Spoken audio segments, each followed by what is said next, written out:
tonight it's 2-2 or it's 3-1 Vancouver. That or is big, just as it was. Welcome back to TD Garden. Well, Bobby Orr wasn't that great. Bobby Orr picked the greatest athlete in the last 100 years in Boston. Unbelievable. And you know, Thomas played a great game. He had 40 shots on him. When you get 40 shots on, you only get one goal.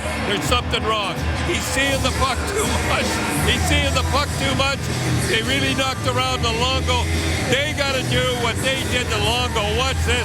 He never had a chance. Everybody blamed him for not stopping getting 8 goals. But look what happened to him. Timmy Thomas had a breathe. You're just gonna let the guy make saves and save them. Treat Thomas the way Longo was treated. I think there's going to be a lot of penalties tonight. Vancouver has to get their power play going.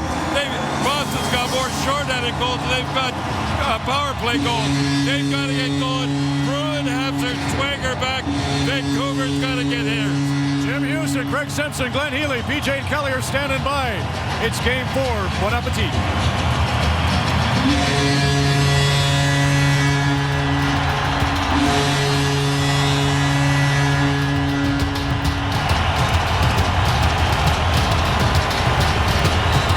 Ladies and gentlemen, please welcome your Boston Bruins!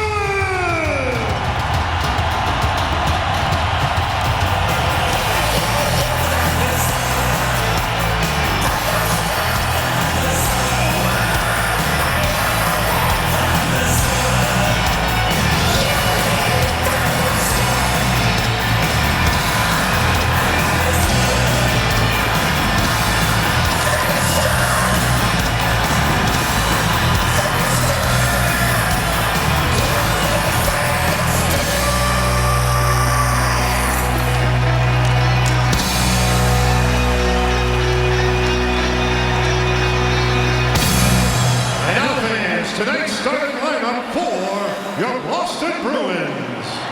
At left wing, number 63, Brad Marchand. At center, number 37, Patrice Bergeron. At right wing, number 28, Mark Recchi. On defense, number 21, Andrew Barron. And number 55, Johnny Boychuk. In goal, number 30, Tim Holland. Tonight's running lineup brought to you by Airtrade, the sponsor of the Boston Bruins.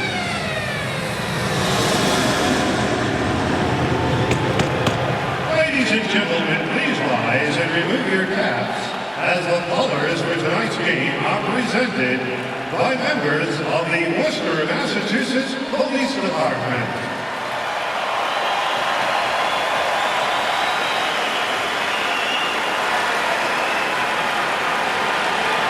Please remain standing and join in the singing of the Canadian and American national anthems.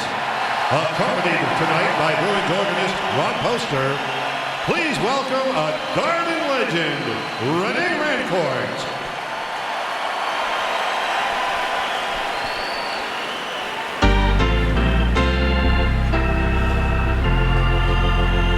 Oh, Canada, our home and native land, true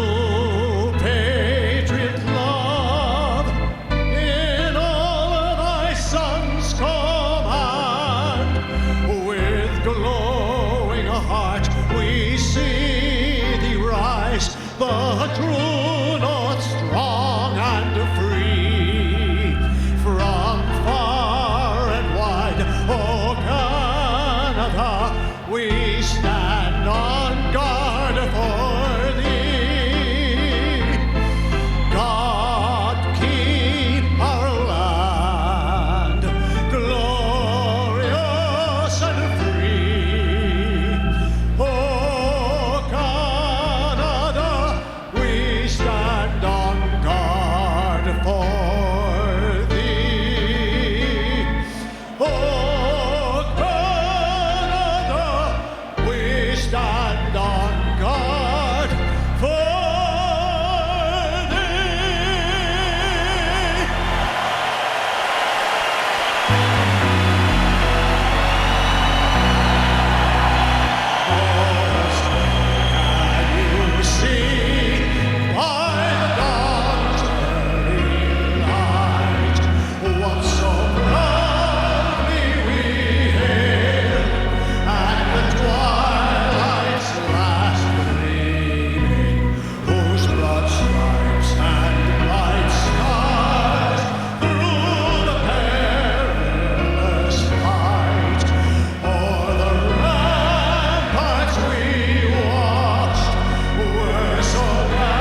Did a blowout in Game 3 turn this Stanley Cup final in Boston's favor?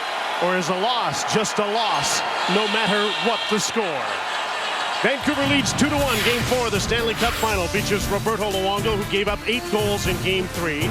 His worst defeat as a Canuck, and only the 3rd time in his career he's been on for 8 or more.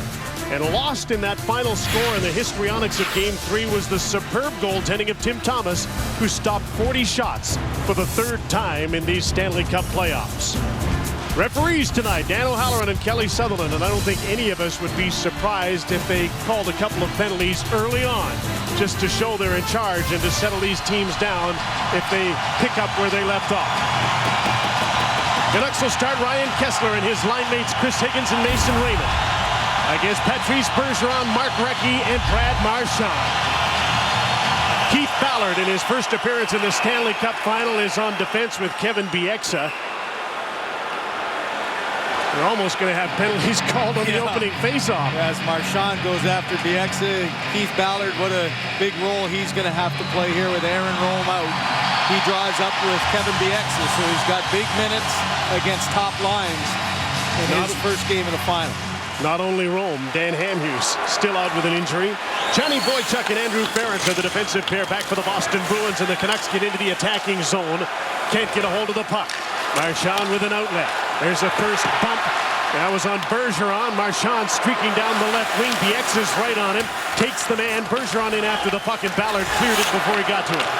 Ryan Kessler center back in support of his defense.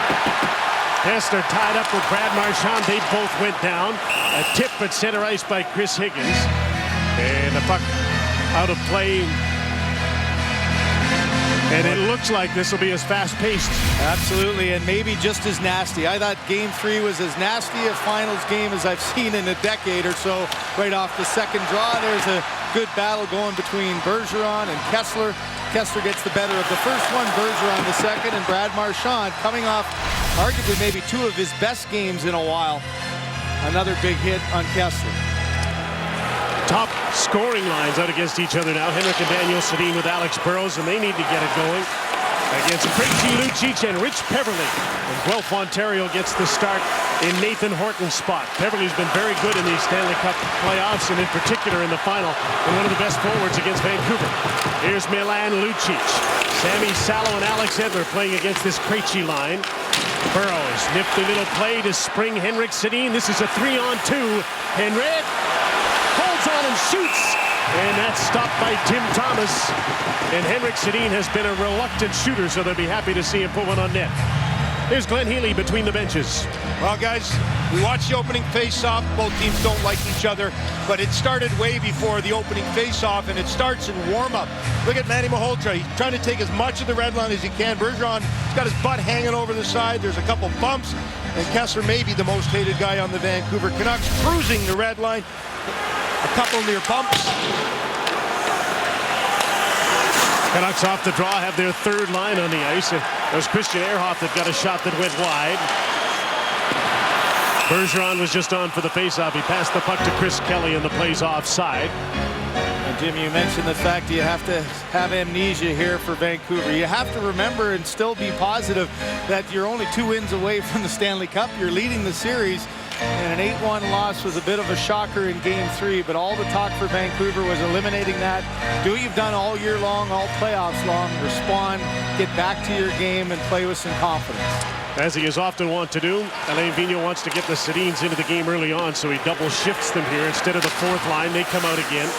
And they're up against Patrice Bergeron's line this time, and Chara and Seidenberg, the defensive pair that have played against them. This might be one of those games, Jim, where the 4th line doesn't get a lot of early ice time for Vancouver. There's a pass off the boards that Henrik Sedin couldn't handle, and back the puck comes the other way. Recchi left it behind, and that reminds us that there was a concert in here last night, and it's about 30 degrees today, and the ice might not be great. Keith Ballard. Check by Seidenberg. The puck's thrown in front of the net, taken away by Kevin Bieksa as Bergeron centered it. And Zdeno Chara is back for the puck, up the middle to Bergeron. He tipped it. Bieksa got it, though, and he'll join the rush as the puck is dumped in by Tanner Glass. He makes his first appearance in the Stanley Cup final as the left winger on the 4th line instead of Jeff Tambellini. From center ice, here's Gregory Campbell. Hangs on, put the puck at the net just out of the reach of Sean Thornton. Dan Paille after Oreskovic. This fourth line for Boston was better than Vancouver's fourth line in Game 3. Paille and Campbell in particular were great penalty killers. There's Gregory Campbell with a pass that missed Paille. Andrew Alberts takes over. Long pass didn't get through. Adam McQuaid knocked it down. Campbell overskated the puck and the play goes offside. Well, if you're a fourth line player and you get in early, you have to try to bring some energy. And this Boston line, as you mentioned in Game 3, was very effective. Paille there comes in, and the one thing we've noticed is when you're around the puck and you're going one way, you better be darn ready to be accepting a body check. Everybody finished checks in Game 3, maybe more so than in the first 2 games in Vancouver, Jim. Krejci's line out here against Kessler's line for Vancouver now. Kessler got the draw. Alex Edler has the puck to Sammy Salo. He advances it. Mason Raymond tried to tip it in, but he missed it, and it's an icing call against Vancouver. One line that has to be better tonight for Vancouver, the Sedins. You look at last game, Game 3, they had 2 shots in net, their entire line. And where were they from? 54 feet and 1 in the corner at 37 feet. That's not good enough. And tonight, Henrik has his first shot of the series. So the answer lies in that top line for Vancouver. Especially if they get some power plays. Those are the guys you want to hit too, right? And we saw Oreskovic kick nailed. 33 and 22 should be targets. You mentioned the power play. That's one of the reasons in the San Jose series with so many power play chances early. 9 goals for the Vancouver Canucks on the power play in that series. That really got Henrik and Daniels' offensive game going early. Krejci and Kessler again off the draw. David Krejci's been good in the faceoffs, and he won that one, and the Bruins attacked the net. That puck didn't get through. The second one did, and Krejci was stopped by Luongo. Here's Rich Peverley. Lucic in the slot. Ferens from the blue line. Big traffic in front. Boychuk shot. That was blocked by Chris Higgins. Krejci up against Alex Edler. Lucic in for Krejci, and that's out of his reach, and Sammy Salo goes after the puck, pushes it up the boards, couldn't get it out. Krejci trying to make a move on Edler. Salo rubbed out by Milan Lucic. Kessler up the boards. Mason Raymond charged with trying to get this puck out. Can't do it. Good shift for this Krejci line, and they shoot the puck in as Higgins took a run at Boychuk, and that shift comes to an end, but a good one for Boston. There's Kevin Bieksa lugging the puck into the attacking zone. On Chera, tripped up, no arm goes up. Seidenberg is back. Bieksa stays in deep. Backing him up is Daniel Sedin playing defense right now as Mark Recchi starts out with Bergeron and Marchand. A shoot-in went off the skate of Keith Ballard and out of play. If you watched Don Cherry in the opening, he talked about the Boston Bruins trying to make life difficult for Roberto Luongo. They did it in Game 3, and here off a draw, everything funnels back to the net. Lucic gets good position in front, and a secondary chance just goes wide. And Lucic starting to get his skating legs. I thought he was much better in Game 3. He looked faster, he looked stronger, and here early in Game 4, trying to lay the body on again. Max Lapierre won the faceoff. Kevin Bieksa got the puck to Yannick Hansen. Here's Rafi Torres with Lapierre. Shoots the puck into forecheck. First man back, Michael Ryder. Checked by Maxime Lapierre. McQuaid steps in. The Canucks get the puck. Torres, hard centering pass. Didn't get by Thomas Caberlet. There's Tyler Seguin back in the lineup because of the injury to Horton. Playing on this line with Chris Kelly and Michael Ryder, who's pursuing Christian Ehrhoff. And Ehrhoff got a hold of the puck. Didn't get it out. Kelly fell down as he tried to turn and dump the puck back in. From center, Seguin. Standing up at the blue line is Ehrhoff, and he made the play, but he couldn't make the pass to Lapierre. Kelly will try and get in again. Passes off. Ryder takes the shot. A blocker saved by Luongo. Yannick Hansen is back for the puck, and he slaps it out into the neutral zone. Sedin line is coming on. Daniel couldn't get the puck. Kelly will dump it in. Lucic is after Alberts, and he runs him hard. Alberts, resilient as can be, bounces off. Henrik Sedin, a shoot in for Daniel to go after. Stops up, backhander. Thomas with a nice save on Daniel Sedin. Here comes Lucic back the other way. Tracked down by Henrik Sedin. Turned the puck over. 3-on-2. Here's Daniel. Takes the shot. Tipped as Thomas made the save, and then Thomas got run into. Alex Edler takes a shot, bounces at the side of the net. Alex barrels in front. Henrik kicked the puck wide of the net. What a pile up in front. Henrik's down below Zdeno Chara. peels himself up off the ice without his stick. And Henrik is about to change. He had a wide open net there, Jim, and his stick was broken in his hands. It just disintegrated on him. And all he could do is kick at it, and the puck went wide. Best shift the early part of the game for the Sedins, one of their better shifts in the last couple of games. Here's Alex Henrik. Fourth line on for Vancouver here against the fourth line of Boston. Kevin Bieksa had to handle the puck in his feet, so he dumps it in. Tanner Glass is after Boychuk. He gets the hit in. Another one for Oreskevich. A miss by Malhotra. From the blue line, Bieksa slaps the puck wide of the net intentionally. And the Canucks want to do that and get Thomas moving, and now the puck is pinned to the side of the net, and Thomas got a quick whistle as the puck came loose. Or maybe the referees won't call early penalties, let them play. And I think that's all right with all of us. Great action, Game 4 of the Stanley Cup Final on Hockey Night in Canada. When the traffic is heavy on the Massachusetts Turnpike in front of Thomas. Yes, no question. Grapes mentioned how tough a game it was for Luongo. Well, they've taken a page out of Boston's book, and they're doing the same thing, making life miserable for the best player on Boston. Pierre, just a little thing like this, skate through the crease, bump the butt end of the goalie's stick. It aggravates you, it drives you crazy. And then the last play particularly, gets the net hard, Tanner Glass with a bump, little shot in the head, and during the commercial timeout, Thomas was furious and had a long chat with the referees about, let me play my game. The game plan's pretty simple early. Hit them. Referees are letting them all play early on.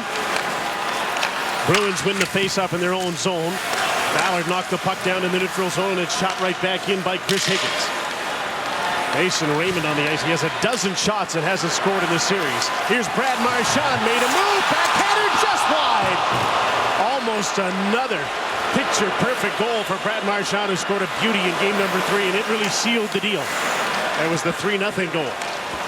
Now he tried to throw a big hit at Kevin Bieksa, but the puck was gone. Boychuk dumps the puck in. Bergeron forechecking.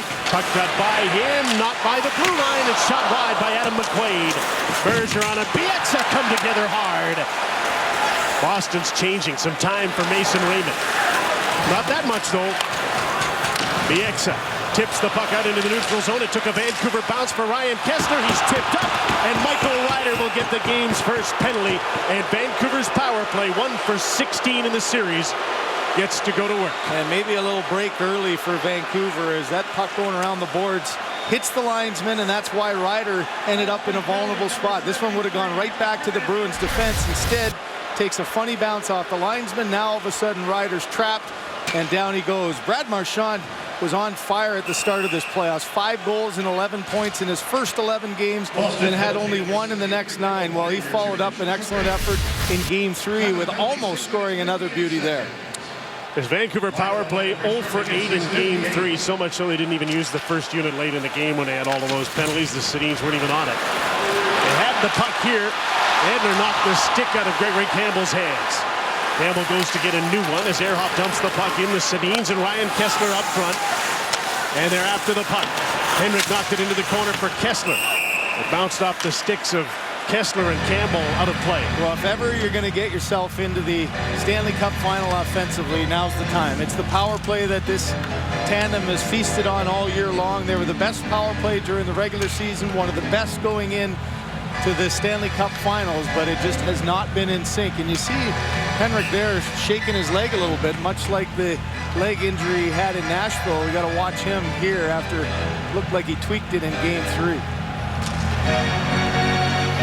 Kessler and Kelly facing off, and now Kessler's waved up.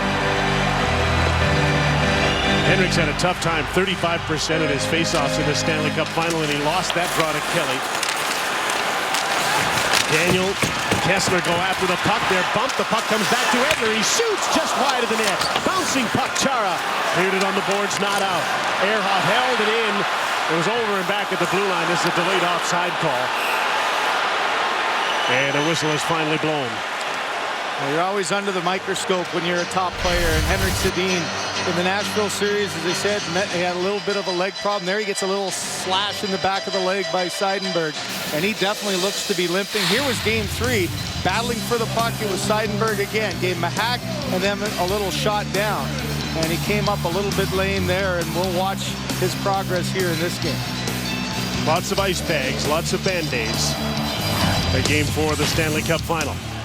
Daniel Sedin lined up against the boards on the left wing, took the pass, but the Canucks have to regroup with their man advantage. They really regroup. Now they start up ice. Ehrhoff with the shooting. On the fly is Kessler. Chara got there first. And the puck is cleared around the boards. Again, it stays in off the stanchion. Ehrhoff on the other side. Edler's shot. Nice save by Thomas there. Brad Marchand trying to clear the puck. Edler knocked it down. He's up against Bergeron, trying to hold it in, and does. Ryan Kessler for Daniel Sedin out of his reach. In comes Ehrhoff. Holds the puck in for Henrik. Daniels alone in front, and Henrik couldn't get him the puck. Seidenberg stepped in. Sedin's double-team Seidenberg here. Kessler comes in to help as well. Great work, though, by Bergeron. Couldn't get by Kessler. Centering pass went off a skate. In comes Alex Edler. Daniels in front of the net. Henrik patiently back to Edler. He's got Ehrhoff on the other side. The pass goes into Henrik. Kessler's gone to the front of the net. Edler's in the slot as well. Henrik slap pass tipped wide by Alex Edler, and high, 2 out of play with 14 seconds left in the Ryder penalty. Wow, it is nasty in front of the net, guys, and there's some culprits we have seen many a time in the pictures here. There's a slash by Daniel, down goes Chara, and then in front of the net, it's an absolute nightmare. Seidenberg with a chop there. Kessler gives him a hit, couple more cross checks. Kessler's actually the more aggressive one. Tough place to stand in the Stanley Cup final, but it's a place you're going to score from. And Glenn, you're going to keep doing that until a penalty's called. I mean, the way that they've been able to battle there, it's carte blanche now until the officials call and put an end to it. Those kind of battles are going to continue. Second power play unit will get the last 14 seconds for Vancouver of this power play. Andrew Ference to Johnny Boychuk. And Rich Peverly, and Boston will get out into the neutral zone. Chris Kelly. Ference is up on the rush. Ryder's penalty has expired, and it's 5-on-5 again. Vancouver's 0 for 1 on the power play, and 1 for 17 in the series. Just one shot on that power play, although they had some pressure. The Exeter center, Johnny Boychuk, stops the puck and shoots it back here. Ballard just about gave the puck away. Now he has Krejci in front. Lucic can't make it settle down. David Krejci, Adam McQuaid's shot. That was blocked. All of this because Ballard got in some big trouble and gave the puck away, but a bouncing puck kept anybody from getting a good chance. Here's Krejci, centering, Ryder, stop! Great sliding block, another shot! Ballard made the first block, Luongo gets the second one, and the play is finally stopped. Well, when you make a mistake, you do everything to rectify it, and Ballard draws the challenge, as we said early, Jim, of coming into the lineup, but also having to play against the top players. And he turns the puck over, a good chance early on, and the end result was once again Ballard coming across, Krejci behind the net, 3 Vancouver Canucks below the line, nobody out in front, where Ryder had a chance, an excellent slide block by Ballard there. Was he ever wide open? Rick Bowness, who handles the defense, talking to the defenseman. Caberlet floats one in. That was deflected wide of the net. Boston's really come on here since killing the penalty. Caberlet again against Oreskovich, trying to hold the puck in. Sammy Salo. The Manny Malhotra couldn't get the puck out. Held in by Kelly. Andrew Alberts up the boards. Oreskovich can't get it out against a pinching Thomas Caberlet. Here's a pass that comes to Adam McQuaid. Caberlet into the side of the net. Salo intercepts that pass, slows things down, and gets Vancouver out of its own zone. Look at that hairy minutes there for Vancouver. Tanner Glass in forechecking. Tyler Seguin back to help out. Kick the puck loose, and Caberlet starts out for Boston. Chris Kelly at center. He wants to change, but he gets the puck deep. Jim, you mentioned the ice being so bad, and you know it's only going to get worse. It makes that first goal and getting the lead that much more important. So difficult to try to come from behind when the ice is chippy and the puck's bouncing all over. Long pass tipped in by Mason Raymond in Vancouver into forecheck again. Recchi is back helping out the defense. Look where Christian Ehrhoff is pinching in deep, and now he's in trouble. Here comes Marchand. Raymond's getting back. It's one-on-one, and a weak shot goes wide as Marchand couldn't dance Alex Edler. Back the other way come the Canucks. 3 of them. Here's Higgins into the middle. Christian Ehrhoff shoots. Thomas the save. Ain't an easy one. And the rebound is cleared to center. Patrice Bergeron back. Marchand heads for the net. Recchi's coming up late, but the puck was tipped by Christian Ehrhoff. And Higgins settles things down. Both players were exhausted. Jim Recchi exhausted on the offense. Ehrhoff out of breath as well. And Tim Thomas stops the puck in front of Alex Burrows and covers up for a faceoff. 4-3 of the shots in favor of Vancouver. Tim Thomas looks great again on Hockey Night in Canada and the Stanley Cup Final. After every Bruin victory, a team jacket is given to the MVP of each game. After Game 7, the winner was our Subway restaurant bio subject, Nathan Horton. And when the Bruins won Game 3, the players decided to leave it in his stall, dedicate the victory to him. Horton is out for the rest of the series. Peter Chiarelli said an hour before game time last he heard he was resting comfortably at home. Jim? Henrik Sedin just won the faceoff. Edler with a shot that didn't get to the net. Sedin's had a great shift their last time out, and they started that one well. Now they're after the puck again. Krejci trying to clear it. Here's Bergeron. 2 centers on the ice for the faceoff, and Bergeron turned the puck over in the neutral zone. Henrik dumps it in. Quick shift for the Sedin. They change on the fly. Chara to David Krejci at center. Ahead for Rich Peverley. He's in alone. Scores!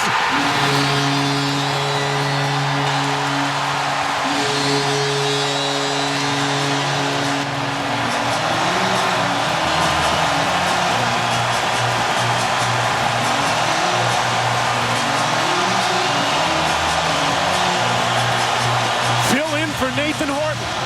Rich Peverley makes it 1-0 Boston. And little mistakes. A rolling puck. Edler holds his ground instead of backing off. And Peverley makes him pay. A little chip pass and a bouncing puck. A chip right there by Krejci. And for Roberto Luongo, he went down early. Didn't have the stick between the 5-hole. I think at the last second, he thought Peverley was maybe going to deke him. And he found space. Edler was -4 in Game 3 and a tough start here in Game 4. Peverley from Krejci and Chara. What a pickup Rich Peverley has been. Such a versatile guy. He can play center on your 4th line. He can kill penalties. He can play in the power play. And now he's playing on the top line, and he gets the big first goal of the game. Vancouver trying to strike back with their 3rd line on the ice. Jannik Hansen's after the puck. Pinching in is Andrew Alberts against Sean Thornton. Thornton lugs the puck to center. Didn't make a play, put a teammate offside. Paille. And now some pushing and shoving at the bench as the puck is shot in. You saw that puck bouncing behind the Boston net. I mean, there's a great example of just as the period goes, the ice level deteriorates. Here's Daniel Sedin with a shot. Had some speed as he got in after the puck. Kevin Bieksa wires one, and Thomas way out makes the save as he bumped into Daniel Sedin. Up the boards, Bieksa ever aggressive, holding the puck in with a pinch. Daniel Sedin for Henrik. Seidenberg steps in. Henrik gets physical. Daniel looking for Alex Burrows in front. He knocked the puck out of the air. Henrik. Seidenberg's all over him. Another good cycle shift here for the Sedins. Keith Ballard from the blue line. His wrist shot deflected. Thomas has it. Didn't know it. Looked behind him and got the whistle. And again, bodies all over and around the crease. It's the aggressiveness of Thomas, though, that Vancouver has to take advantage of. Look at how far out of the blue paint he is. So anything with a little chip to the side of the net, that's a 6x4. Vancouver defense are very active. They're allowed to pinch, they're allowed to jump up in the play, but you have to be so careful and make sure that you've got your forwards backing you up. Ralphie Torres was flat-footed, he had no chance. Here's another example, very aggressive. Alberts jumps in on the pinch, they're given that green light. But when you jump in, you've got to make sure you got support, otherwise you'll give up a breakaway and a goal like they did with Peverley. Couple of good shifts in response for Vancouver after the goal. One by their 3rd line, and then from their 1st, and now it's the Kessler line taking over. Kessler won the draw. Salo's shot deflected just wide of the net. And again, there was lots of room behind Thomas. Edler pinching down, couldn't get the puck. Lucic cut off at the pass by Salo. And back for the puck is Chris Higgins. Mason Raymond already up at the blue line on the right side. Sammy Salo bobbled the puck as he looked up. Alex Edler, his pass hits Kessler on the fly up against Ferris. Mason Raymond follows and takes the drop pass. Tried to get away from that hit but fell down. And this will be a chance for the Bruins to break out. 3-on-2 at center. David Krejci, Lucic heads for the net. Peverley comes up late. All he can do is tip that puck into the corner. Christian Ehrhoff stepped in front of David Krejci, who's grabbing him, tosses him down. Edler comes over for the puck. And Mason Raymond put it off the boards and out for Vancouver. Thomas Kaberle regrouping for Boston. Both teams have changed on the fly. Tyler Seguin with some speed into the attacking zone up against Alberts. His centering pass for Ryder was deflected by Christian Ehrhoff. Oreskovich lost the puck in his feet. Now he's got it. Kicks it up again. Around for Tanner Glass. Pinching his Boychuk. Kept the puck in. And again it was bouncing as Ryder couldn't control it. Alberts outlet knocked down by Chris Kelly. Played back to Andrew Ferris. Up on the right wing, Seguin at the end of his shift just tips the puck in. Vancouver's got some time here. Boston has changed. Sedin lines back on a long shot by Ehrhoff. Thomas to Seidenberg. Henrik Sedin won't let the puck out. In behind the net, Seidenberg had it bounce on him. In comes Ballard off the defense. Puck's held in. Henrik. Alex Burrows can't shoot it. Now he takes the shot. Thomas the save. Henrik on the rebound. That's stopped by Thomas. Might have hit the side of the net. Sliding to try and get the puck is Burrows, and he can't. Patrice Bergeron with his shoot-in. Marchand goes after the puck, and he tipped up Bieksa. And another penalty coming up here. Goaltenders leading for the extra attacker. Here comes Keith Ballard with his shot. Rebound. Alex Burrows throws the puck in front. Torres with his shot. Blocked. Thrown back to the blue line. And this will go all the way back into the Vancouver end with the net empty. And Bieksa's back to get the puck. Great chance to score the delayed penalty call, and it's still a delayed penalty call. And finally the whistle goes. And the penalty will be called to Brad Marchand, who's on the bench. Yeah, he's got to serve some time, even though he's over at the bench right now. It's a cross-check push. Bieksa goes down. Marchand gets the penalty, and the fans and the coach don't like that.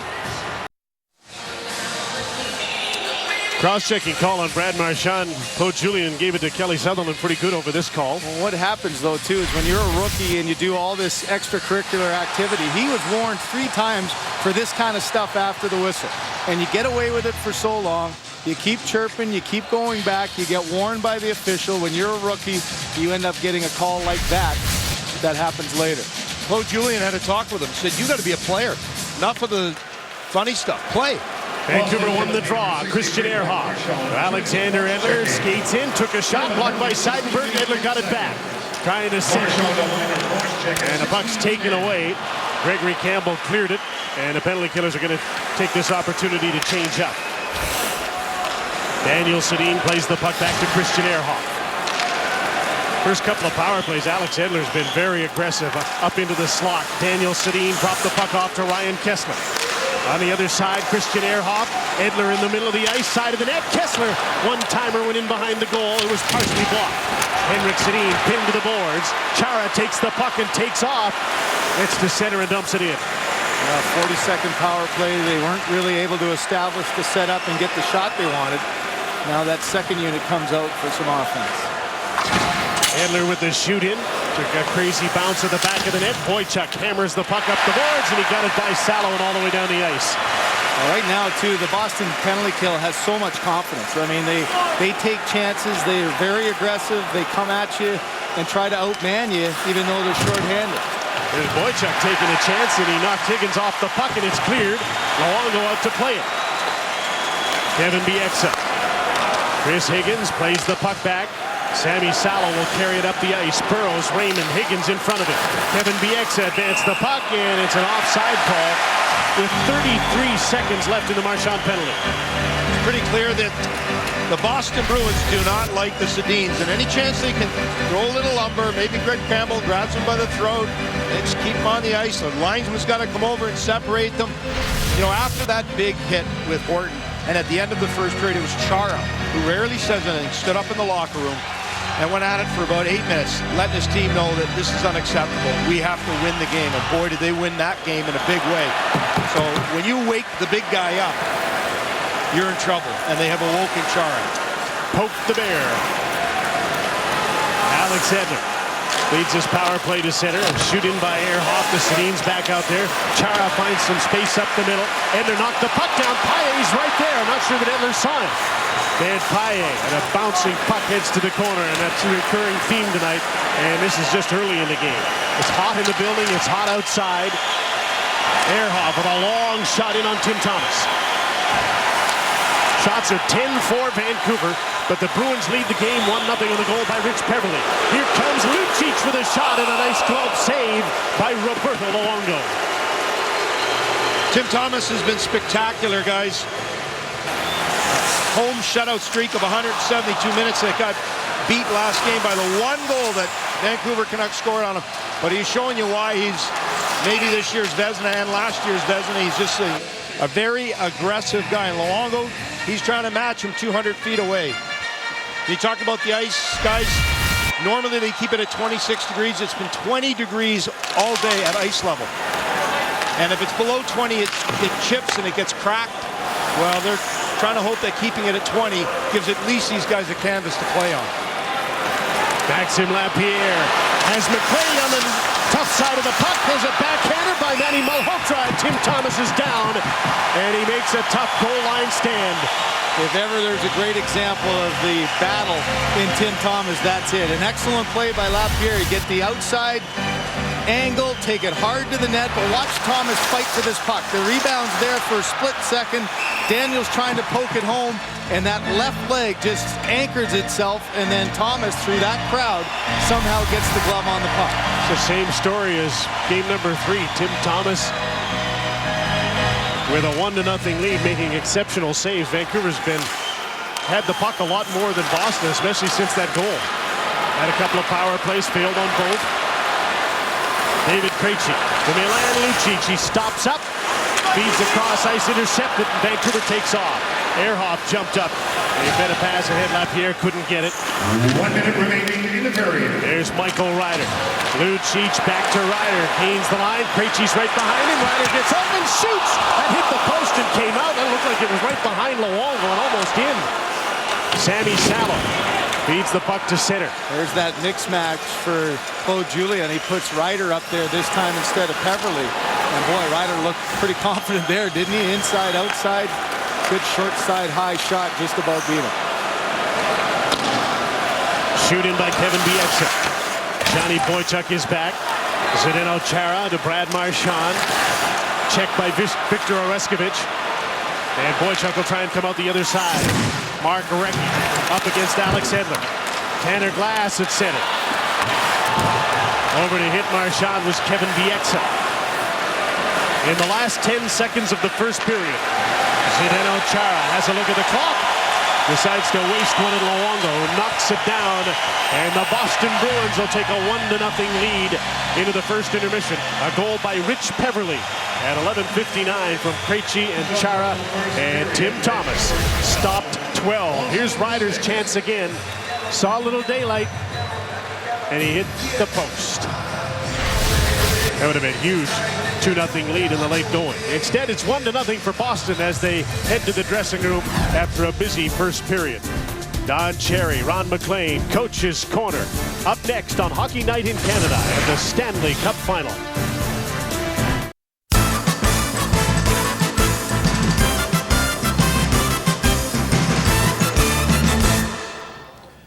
There he is, the greatest player who ever lived the game. Does he ever look good, too? The crowd loves him here. I'll tell you. So do I. All right. Can't tell you what he said after that. Hey, I said at the end of that thing last year, they embarrass the Twins too much. I say, well, you can only go so far embarrassing people. I don't care who it is, they're going to come back. Let's show the shift of that line. If everybody was playing like this line, they're stepping up. The Twins are stepping up. Right, and that's the way to play hockey, the way they are. You can't, if they lose this game, it's certainly not their game. They're taking it, they're whacking them every time they turn around, and they're still hanging tough. So if they win this game, it'll be gone account. But Timmy Thomas, come on. This guy, if they win the cup, automatic MVP. Burrow's eye hand from that inline hockey that he played is incredible. Well, I'll tell you, Timmy Thomas, it should be at least 3-2. Anyhow, look at that. Look at the guy. He's like a cat out there. Just before you show the goal, I should ask you, it was 8-1, and Alain Vigneault said he spoke to Luongo at the 5-1 goal, and Roberto said, if you take me out, that's a mistake. You don't want it. Yeah, I didn't know you were going to ask me that. You never ask the goaltender if he's worth any salt at all. He'll say, you take me out, I'll kill you if you take me out. They never say take me out. Only one I ever heard was Hardy Astrom. You never ask the guy. You either take him out or you leave him in. You never ask, because he's always going to say that. Don't take me out. So here is the goal. Now watch this. Watch Salo, the right side. He should have been over. I don't know. Watch this here. His right defense partner should have been away over. What is he doing away over there? Come now. Back in is okay. Now, if he could have, anyhow, where I wanted him was backing up like on the hinge. You know what I mean? Right, more in the middle. Well, yeah, in the middle, right where the cup was. They've sprung the left winger, Boston, a few times. Do you think he was maybe just a little hesitant? Don't worry about it. The guy, even if they're up there, they're springing. If you're back there, he's got to come to him. Should have been over in the middle on the hinges. Every coach will tell you. What is he doing over there, picking his nose? Unbelievable. All right. Vancouver's D always, Bieksa had a great rush, and here's Ehrhoff on a 3-on-2. All right, now hold it. You get a 3-on-2. Kessler should have went directly at Thomas and knocked him around a little bit and screened him. Instead, look what he does. Now watch the right winger, Kessler. They got a beautiful 3-on-2. They got nothing. Watch Kessler, the right wing. He should have drove. You got to fight your way. Look, picking cherries. Sure, he can make saves like that. Picking cherries. You got to fight your way through like that. 4 games for Aaron Rome. A thought on that?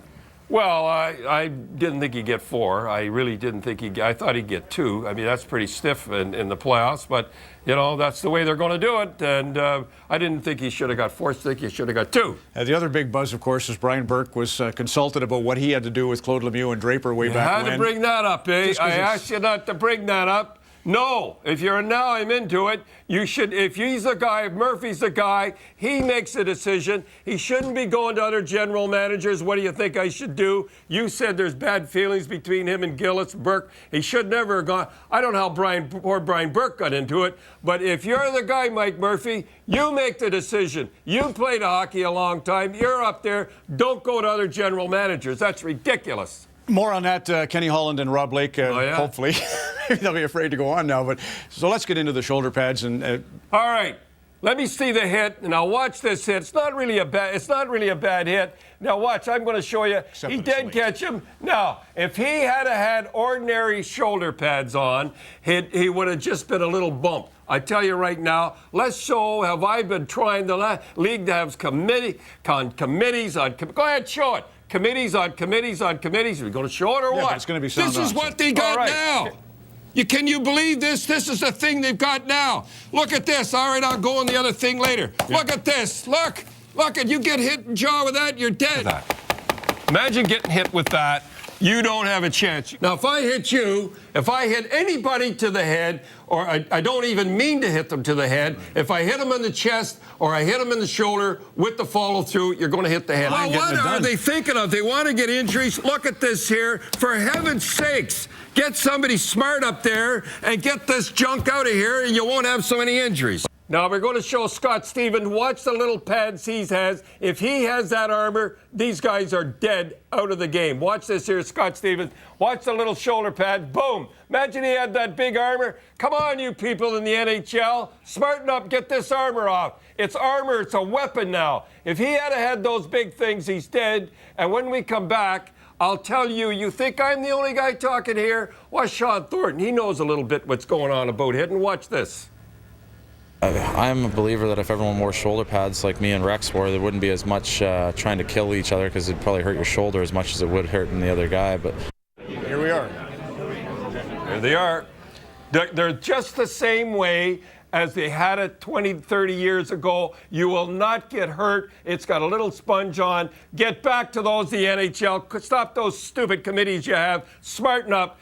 And now I tell you right now, if they would do that, we'd have less injuries than 99. It's a big thing with me. Now we have, of course, I spent my whole life in the American Hockey League. 80% of the players are from the American Hockey League. And we got to congratulate Kirk Kleindendorf from Binghamton, beat Houston 3-2 in the Calder Cup. This kid, Robin Lehner, holy, he's 19 years old.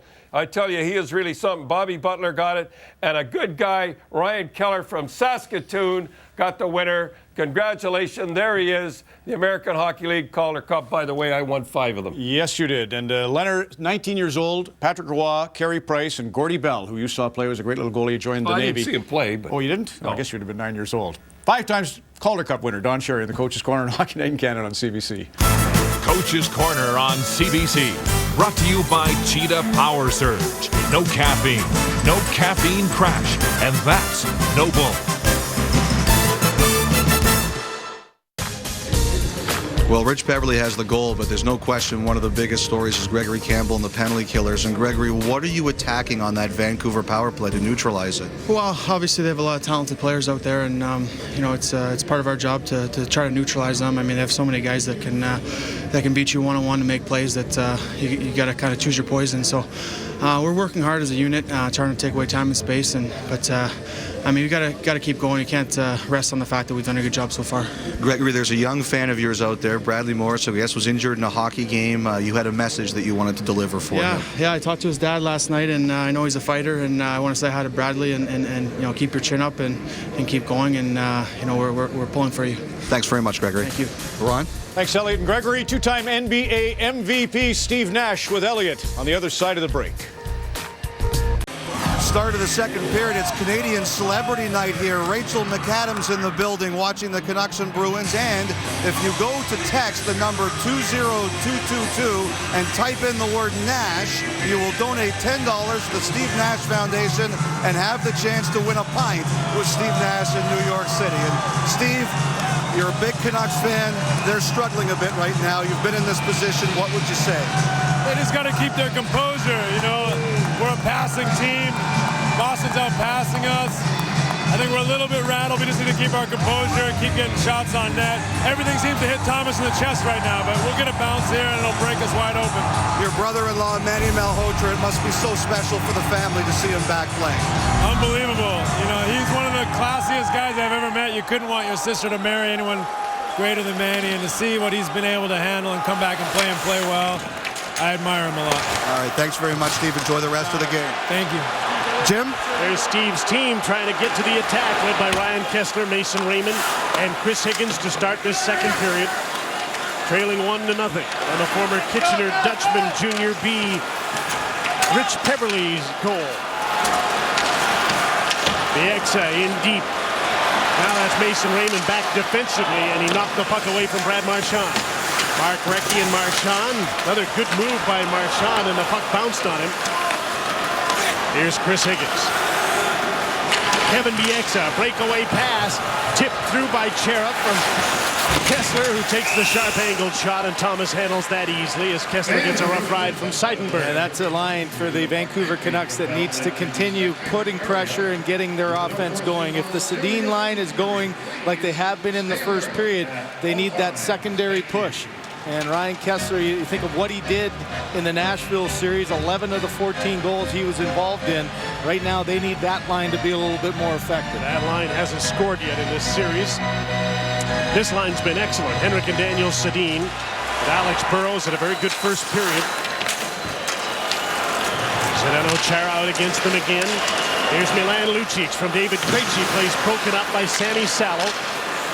Salo and Edler playing against this Krejci line. Here comes Rich Peverly. His shot broke the stick of Alex Edler. That's a story we saw in game number 3. Edler got in trouble without a stick. This time the puck gets to center. Edler can't get to the bench to get a new stick. Burrows gives him his. Pass towards the front of the net. Edler blocked that. Krejci's knocked down, and Edler with Alex Burrows' stick breaks out and takes a long shot. And as Seidenberg is back. Chara fed the puck up the boards on the Vancouver change. David Krejci. Drop pass. Lucic with a shot. Hit a leg. In comes Dennis Seidenberg. Side of the net. Krejci can't handle a bouncing puck. Alberts moved it ahead. Tanner Glass got the puck out to center. Rafi Torres, excuse me, he's out with Lapierre and Yannick Hansen. Crashing in Sean Thornton for Boston. Caberlet holds the puck into the line. Nice job of Ehrhoff stepping in, getting the puck to center. Yannick Hansen on his own. Torres coming up to join him. Pass off the boards. Torres hooked it in front out of the reach of Lapierre. Back the other way comes Sean Thornton. He's got some speed in on Ballard. Trying to fake a pass, and Ballard blocked that. Puck sent back towards the point. Caberlet holds it in. Paille tried to tip it out front, couldn't. Thornton, hard centering pass. Gregory Campbell tipped it, and Luongo steered it aside. And discarded broken stick of Edlers is getting in the way. Yannick Hansen up against Chara. Couldn't get the puck out. Tipped by Ehrhoff, and now the Canucks will get out. Daniel Sedin's just come on. He's fresh. Hansen drops in behind him. Daniel's shot is blocked. Vancouver's changing. Paille late in his shift. He chips the puck in and heads for the bench as well. Bergeron up against Henrik Sedin, who made the play along the boards, and Alex Burrows starts out for Vancouver. Dropped it back. Bieksa had to turn back, and he got hit by Bergeron. Seidenberg held the puck in. Ballard couldn't get it out. Now he makes a pass up the middle. Burrows to Henrik Sedin, and then to Kevin Bieksa. Back to Alex Burrows with Daniel Sedin. He shoots, deflected, and stopped by Thomas. Chris Kelly trying to get out of his own zone, and he does with a pass to Marchand. In on Kevin Bieksa. Hansen can't make the pass to the front of the net. Henrik Sedin put the puck around the boards, and Adam McQuaid held it in for Boston. In comes Caberlet off the blue line. Backed up there by Chris Kelly. His slap pass into Caberlet. The defenseman checked by Alex Burrows. Caberlet holds the puck in with a shot deflected off a hand and wide. Brad Marchand centering pass. That's deflected. McQuaid with a shot wide of the net. Marchand trying to bank one in, and Luongo got across. Caberlet against a tired line. Shoots. Deflected wide. Marchand in front for Kelly. That's tipped off the glass and out over the blue line. Henrik Sedin and Alex Burrows. Daniel Sedin can't get off. Pinned in their own zone. Daniel's been able to change. That's it. Great shift for the Bruins. Leading 1-0. One of the best shifts for Thomas Caberlet of this series. Here's Chris Kelly for Tyler Seguin. Bruins on the attack here as Ferentz plays the puck across. Boychuk shot intentionally wide. Puck bounces along the boards. Tanner Glass with Manny Malhotra trying to get it out. Alex Edler with his own stick moves the puck ahead. Here's Victor Oreskovich. Glass drives the net. Thomas stops the puck and he hangs on. Second periods have not been good for Alexander Edler. Hey, it's great for Easton because his stick breaks every time the second period starts. You remember Game 3, stick broke at the start of the second period, and Andrew Ferentz is the recipient. Whoa! I think it's time to get a stick with a little bit more of a flex, because obviously you're a big guy and it doesn't take much for you to break them.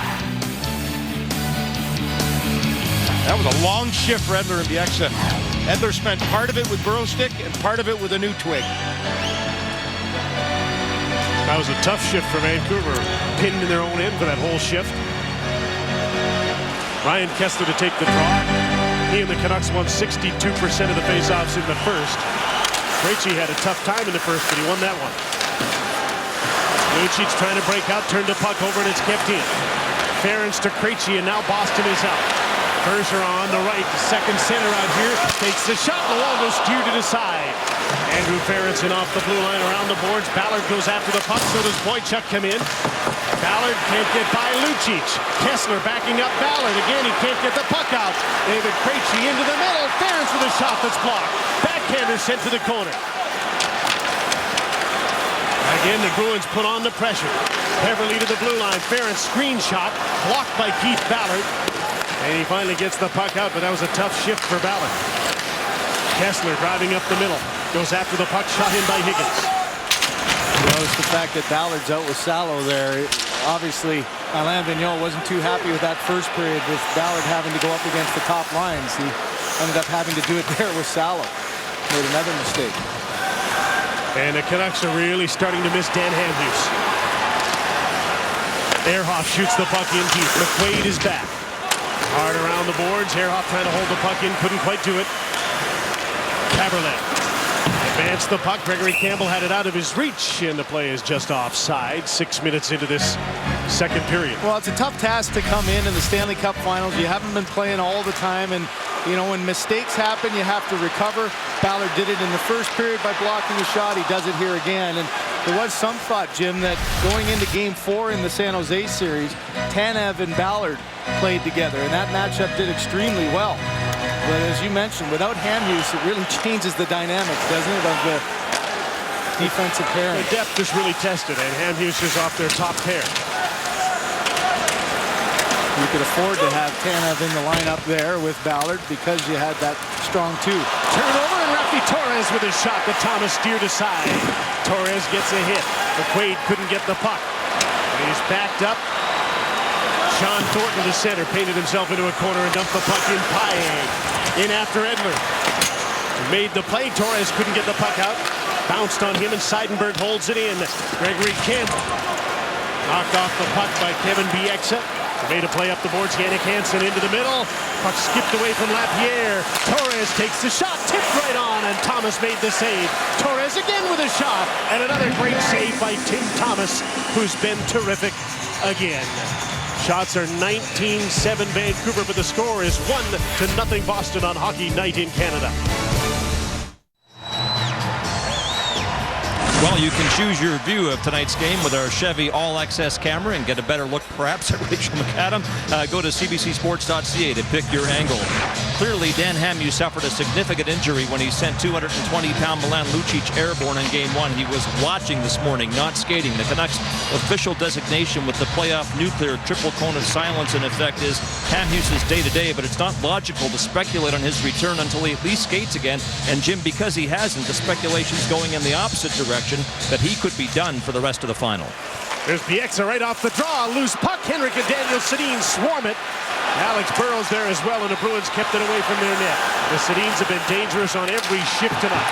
Daniel just got away with a trip on Patrice Bergeron that was detected by 10,000 of the 17 grand in the crowd.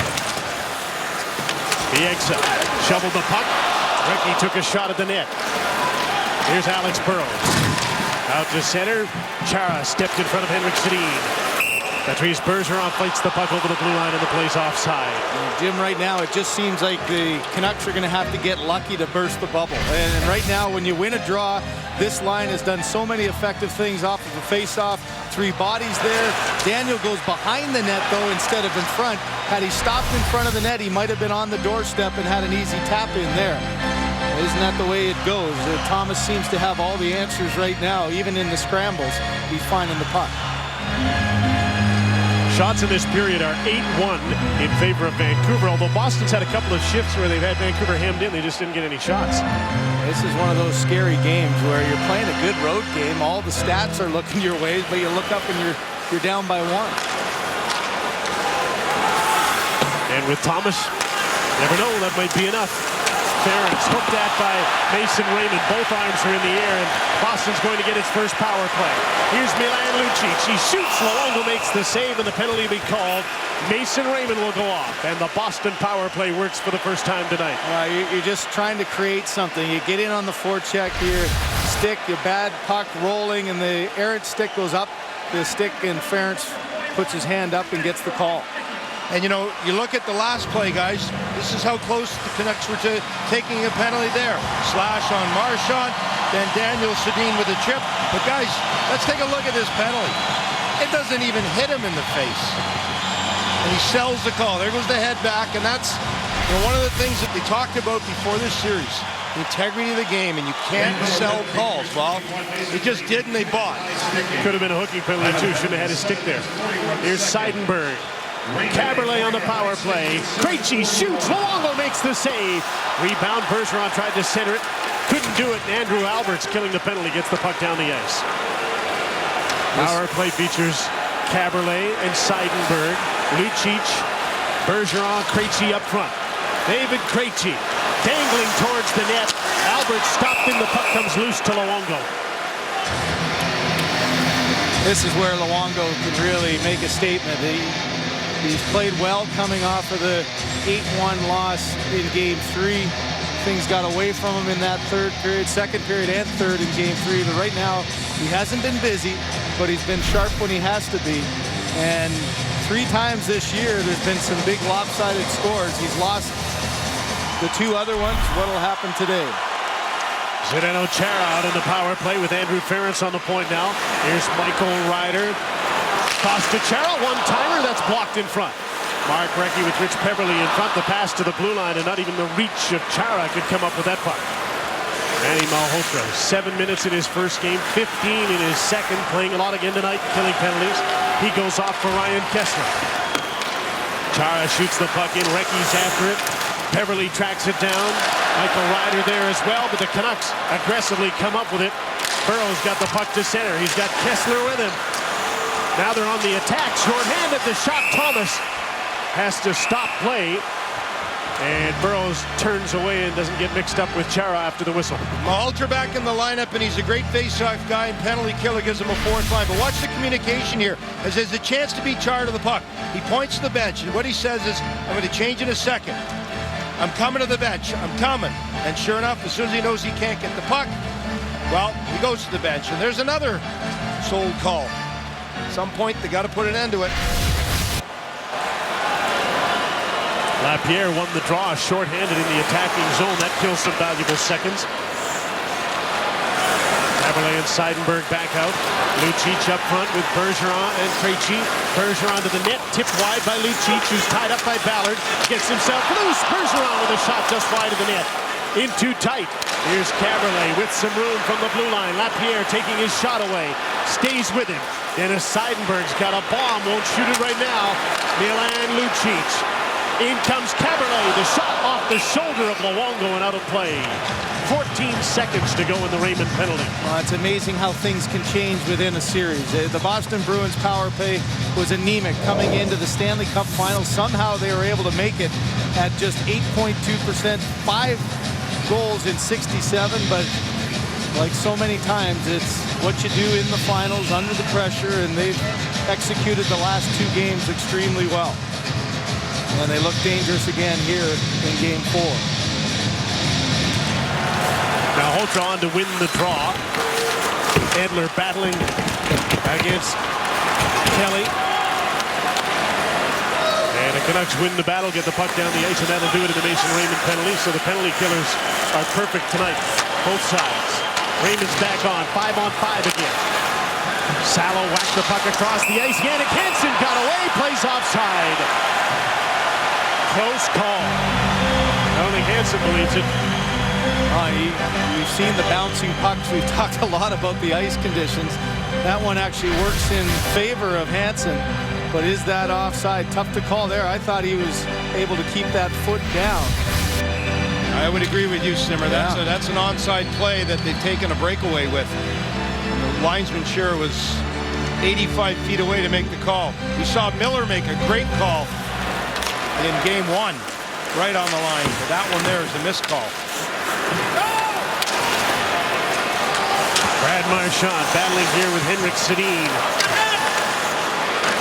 Bergeron kicks the puck back. Zdeno Chara loads up, fires, stopped by Luongo. And Henrik Sedin gets a rough ride again in front of the net, and again hovering over him is Brad Marchand.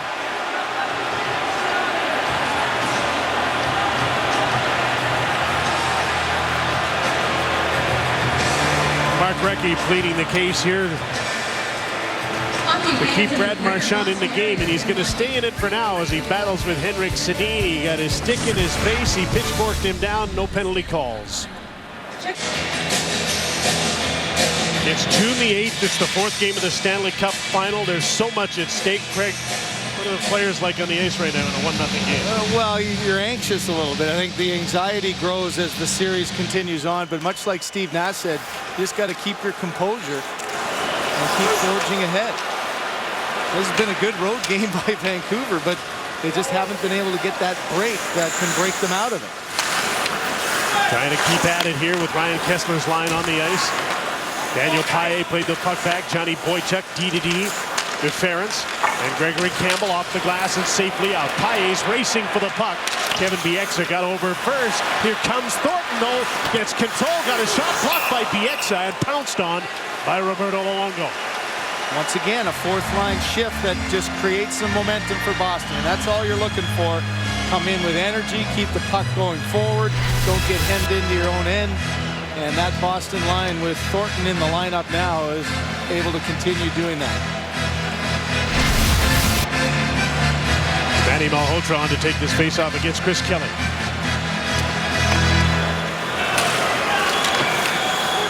Malhotra got the draw with some persistence. Sammy Salo up the boards. Tanner Glass on Vancouver's fourth line advances the puck. McQuaid is back. Malhotra's right on him. Forces him to make a play. Reading that was Oreskovich. He got over there, but he couldn't stop the puck. Now he battles Ryder and Caberlet. Canucks get it. Salo to the open side. Alberts has to respect that Sagan is there, and he backs off. Tyler Sagan to Michael Ryder. Moves in and shoots. He scores!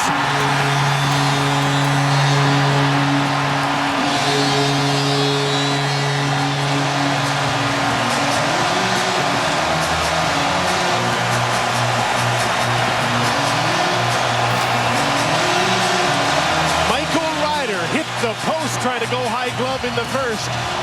Didn't miss in the second. 2-0 Boston. Well, and he beat Roberto Luongo in Game 3 for the 8th goal. An absolute rocket of a wrister. And so his confidence level with that shot keeps it to the outside, drags it back, and gets through on Sammy Salo. Does Salo get a piece of it? Well, he's not a good active enough stick. Maybe a little bit of a knuckler off the stick of Salo. If you're going to get your stick in there, you got to be more aggressive and try to take it away. And Luongo deep in his net there gets beat under the glove. There's a tip right on Thomas. And Paille out to center. TD Garden buzzing now. The Bruins have a 2-0 lead. That's a big lead for Tim Thomas, the way he's played at home and in this series.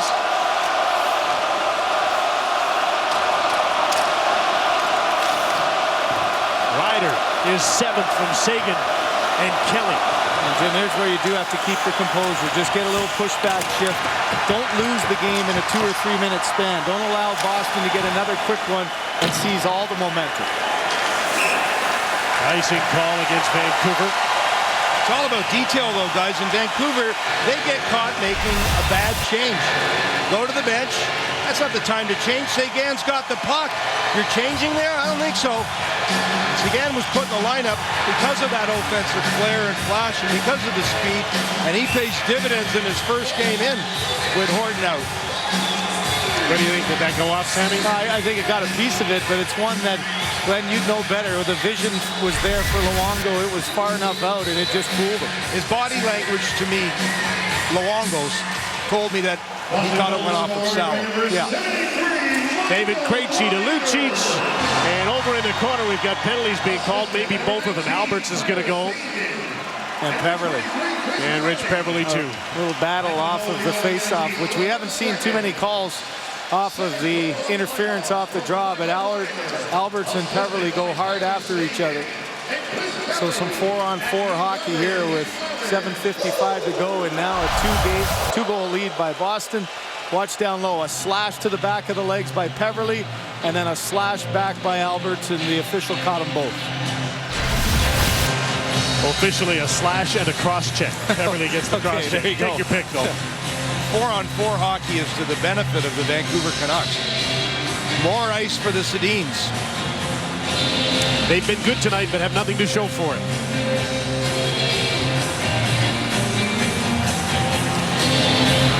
David Krejci won the draw. He's been good, too. Zdeno Chara put the puck in. Kevin Bieksa cut it off, and out he starts. Got the Sedins with him.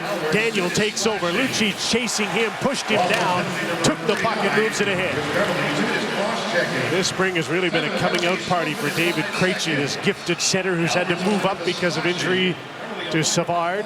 And the play is stopped here with 1:43 to go, and the penalties to Alberts and Peverley. No one's getting any respect if you're wearing a white sweater in this building. Sedin's getting it every way. And how about Alberts when he goes to the box for his penalty? He can't get into the box. They've got the door shut.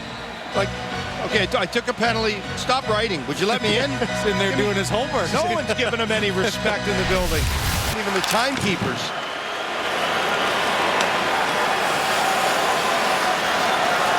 Christian Ehrhoff starts Vancouver out of its own end. 1-on-3 turned over. Kelly's racing after the puck. Salo's got a stride on him. Throws it up the middle. Ferentz shielding the puck from Ryan Kessler. Puck skipped on Kelly. Ehrhoff is back, flushed out quickly by Michael Ryder. Alex Burrows with Ryan Kessler. They crisscross a second time. Too much traffic there for Burrows. 1-on-3. Turned the puck over. Now he changes. Daniel and Henrik Sedin come back on. Michael Ryder, coast to coast. Can't get the shot away. And he needs to change. Turnover. Chara runs into Bieksa. Slows him up, and Ballard gets the puck. Henrik Sedin's outlet. Chara reaches to hold the puck in for Brad Marchand. Ballard turns away from him. He's tripped up. In comes Bergeron. Henrik got the puck away from him. Lost it in the feet of Ballard. Backhand shot. Marchand scores! Brad Marchand, 3-0 Boston.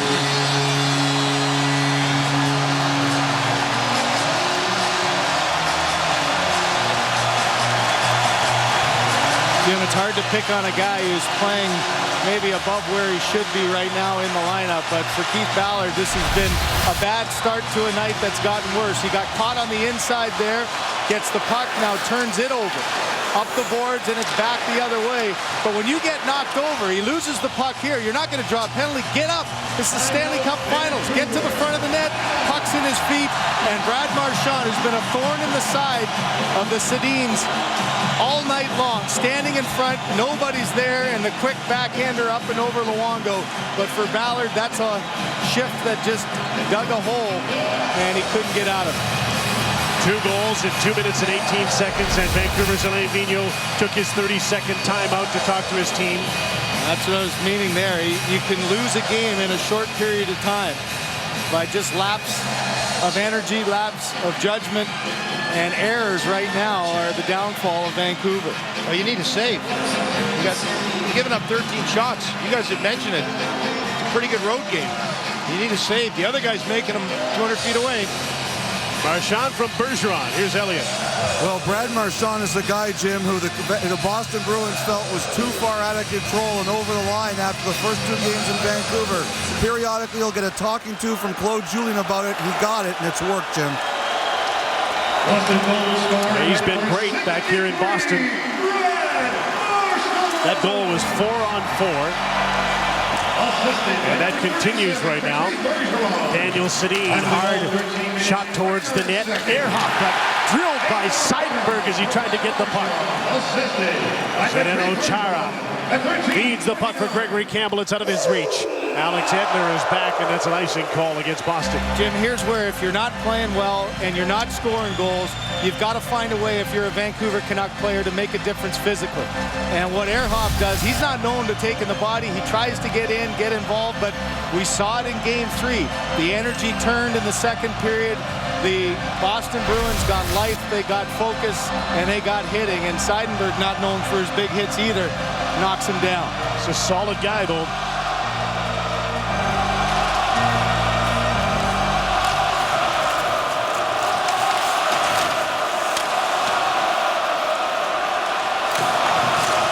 Penalties are over to Alberts and Rich Peverley. 5-on-5 again.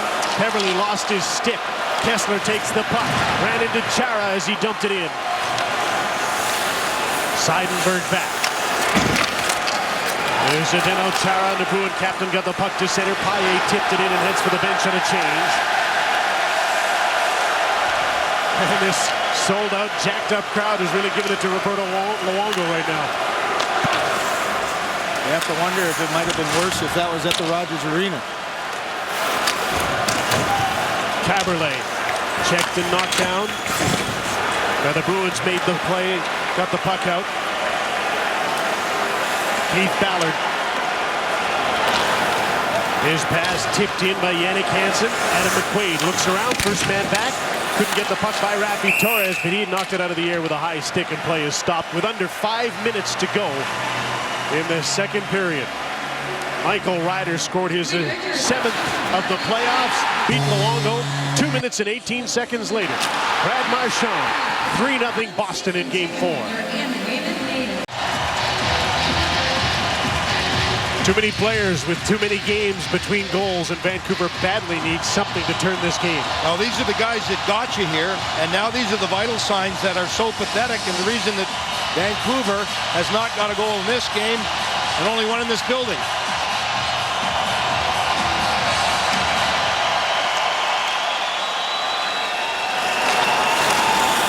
Boston with all the energy, leading 3-0. Manny Malhotra trying to clear the puck. Adam McQuaid pinches down the boards, holds the puck in, and caught away from Andrew Alberts. Needs some help from Victor Oreskevich. He made the play to center. Tanner Glass can't get the puck away from Kaberle. Alberts shoots the puck back in, and there's an offside call there. Jim, these are the moments that define your career. And as the captain of the Vancouver Canucks, now's the time where Henrik Sedin has to find a way to have an impact in this series. You think of last year's Stanley Cup Finals, Jonathan Toews going over the board physically, playing at a higher level each time. Mike Richards matching that back. You don't have to be the most physical guy like Daniel or like Henrik isn't, but you have to find a way to get an impact and get into this series. There's Luongo making a save on Paille. Centering pass went off his skate, held in by Andrew Ference. Paille, Thornton, and Campbell. It's been a 4-line game for Boston to the front of the net. Luongo had to make a save on Paille. Thornton with a shot. That was blocked by Ballard. And Vancouver's Raffi Torres finally starts out. This game perilously close to getting away from Vancouver completely. Maxime Lapierre. Here's Yannick Hansen from behind the net. The Canucks really need something before the end of this period that's under 4 minutes from completion. Don't you think a Raffi Torres hit, you know, that kind of an impact play? Big hard shift, physical shift. Where in Henrik's case, as you pointed out, to do something to turn the game, he's got to score. Yep, absolutely. Bieksa gets a hit. Daniel Sedin can't hold Thornton. Alex Edler beat him to the puck though. Here's Henrik. His pass. Daniel gets away. A slap shot wide of the net. Burrows trying to get that backhander to the open net. Couldn't do it. And Daniel showed some speed there on the left wing, trying to get in and get Vancouver's first goal. Now he's battling against Brad Marchand. He knocked the puck away from Henrik. Tipped out to center. Burrows leaves the puck for Henrik Sedin. Daniels coming up behind him. The shoot in. Burrows gets to the puck. Daniels in front. Burrows is tripped up. Daniels takes the puck. Alex Edler, Sammy Salo to the net, blocked by Marchand. Seidenberg double teamed by Henrik and by Alex Burrows. Bergeron pins Henrik. Burrows fought the puck out towards the point. Edler into the middle, tipped by Daniel towards the net. Seidenberg blocked it easily and outstart the Bruins. Mark Recchi ahead for Brad Marchand. Plays offside with 2:37 to go in the second period. In the past 2 games, Luongo has faced 53 shots, and he has given up 11 goals for a sparkling .796 save percentage. That's the old captain. He's got to get it done as well and give his team a chance in these games. You know, he keeps it at 1-0. They're 1 shot away. But it's the next 2 bullets to the heart that really kill Vancouver's chances tonight. Yeah, you got to get 3 by Tim Thomas at the other end. That's a daunting task. Well, you need some energy. You need a goal here to finish this second period. Cut it to 2. Second period has just been dominated by the Boston Bruins, though, in this series. Now, 8-0 they are. 8 goals, 4, none against. Hard to be creative and fashion a comeback in this hot building on bad ice, too. That's where that lead was so important. Both these teams have done well when scoring first. And think of what Ryan Kessler has done this postseason. And the energy level that he brought to Game 7 against the Chicago Blackhawks was over the top. He dominated the Nashville series. Right now, he just hasn't been able to get any open ice. And quite frankly, Jim doesn't look like he has the same kind of energy, does it? There's suspicion that he's still hurt. Yeah. He says he's fine, though. As they all will.